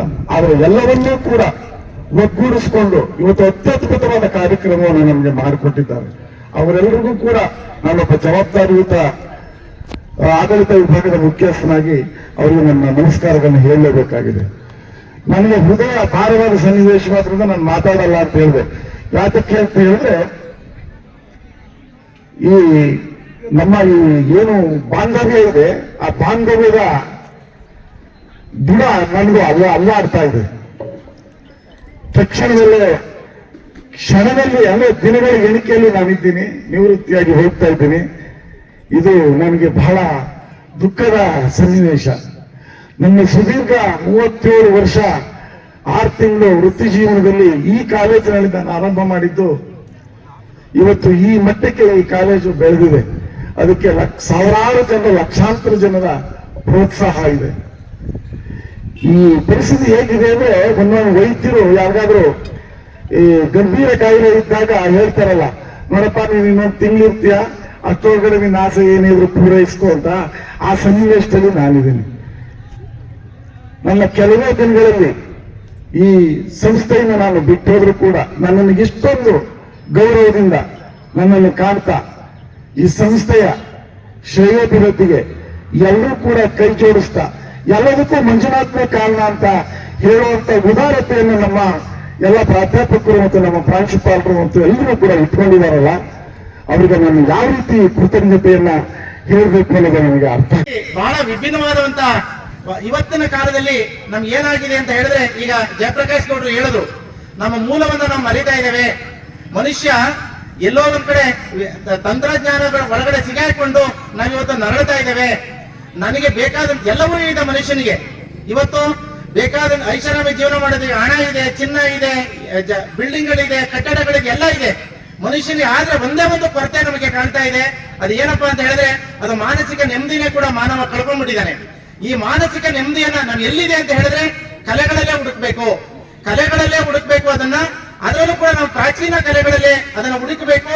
ಮತ್ತೆ ನಾವು ಕಲೆಗಳ ಕಡೆ ವಾಪಸ್ ಹೋದ್ರೆ, ಅದರಲ್ಲೂ ಜಾನಪದ ಕಲೆಗಳ ಕಡೆ ಹೋದ್ರೆ ಮಾನವನಿಗೆ ಮತ್ತೊಮ್ಮೆ. ನ್ಯೂಸ್ ಸಂಗಮಕ್ಕಾಗಿ ಡಾಕ್ಟರ್ ಕೆಆರ್ ನೀಲಕಂಠ, ಕೆಆರ್ಪೇಟೆ. ಕೊನೆಯಲ್ಲಿ ಮತ್ತೊಮ್ಮೆ ಹೆಡ್ಲೈನ್ಸ್. ಕುಶಾಲನಗರ ತಾಲೂಕಿನ ಹಾರಂಗಿ ರಸ್ತೆಯಲ್ಲಿರುವ ಸರ್ಕಾರಿ ಪ್ರಥಮ ದರ್ಜೆ ಕಾಲೇಜಿನಲ್ಲಿ ಆಹಾರ ಮೇಳ ಆಯೋಜಿಸಲಾಗಿತ್ತು. ಕೆಆರ್ಪೇಟೆ ಪಟ್ಟಣದ ಪುನೀತ್ ರಾಜ್ಕುಮಾರ್ ರಸ್ತೆಯಲ್ಲಿ ನೂತನವಾಗಿ ಆರಂಭಿಸಿರುವ ಐಸಿರಿ ಮೊಬೈಲ್ ಪ್ಲಾನ್ ಶೋರೂಮ್ ಅನ್ನು ಉದ್ಘಾಟಿಸಲಾಯಿತು.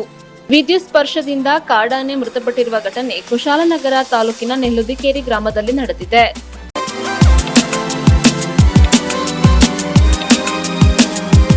ಇಲ್ಲಿಗೆ ನ್ಯೂಸ್ ಸಂಗಮ ಮುಕ್ತಾಯವಾಯಿತು. ಸುದ್ದಿ, ಮಾಹಿತಿ, ಮನೋರಂಜನೆಗಾಗಿ ನೋಡ್ತಾ ಇರಿ ಸಂಗಮ ಟಿವಿ.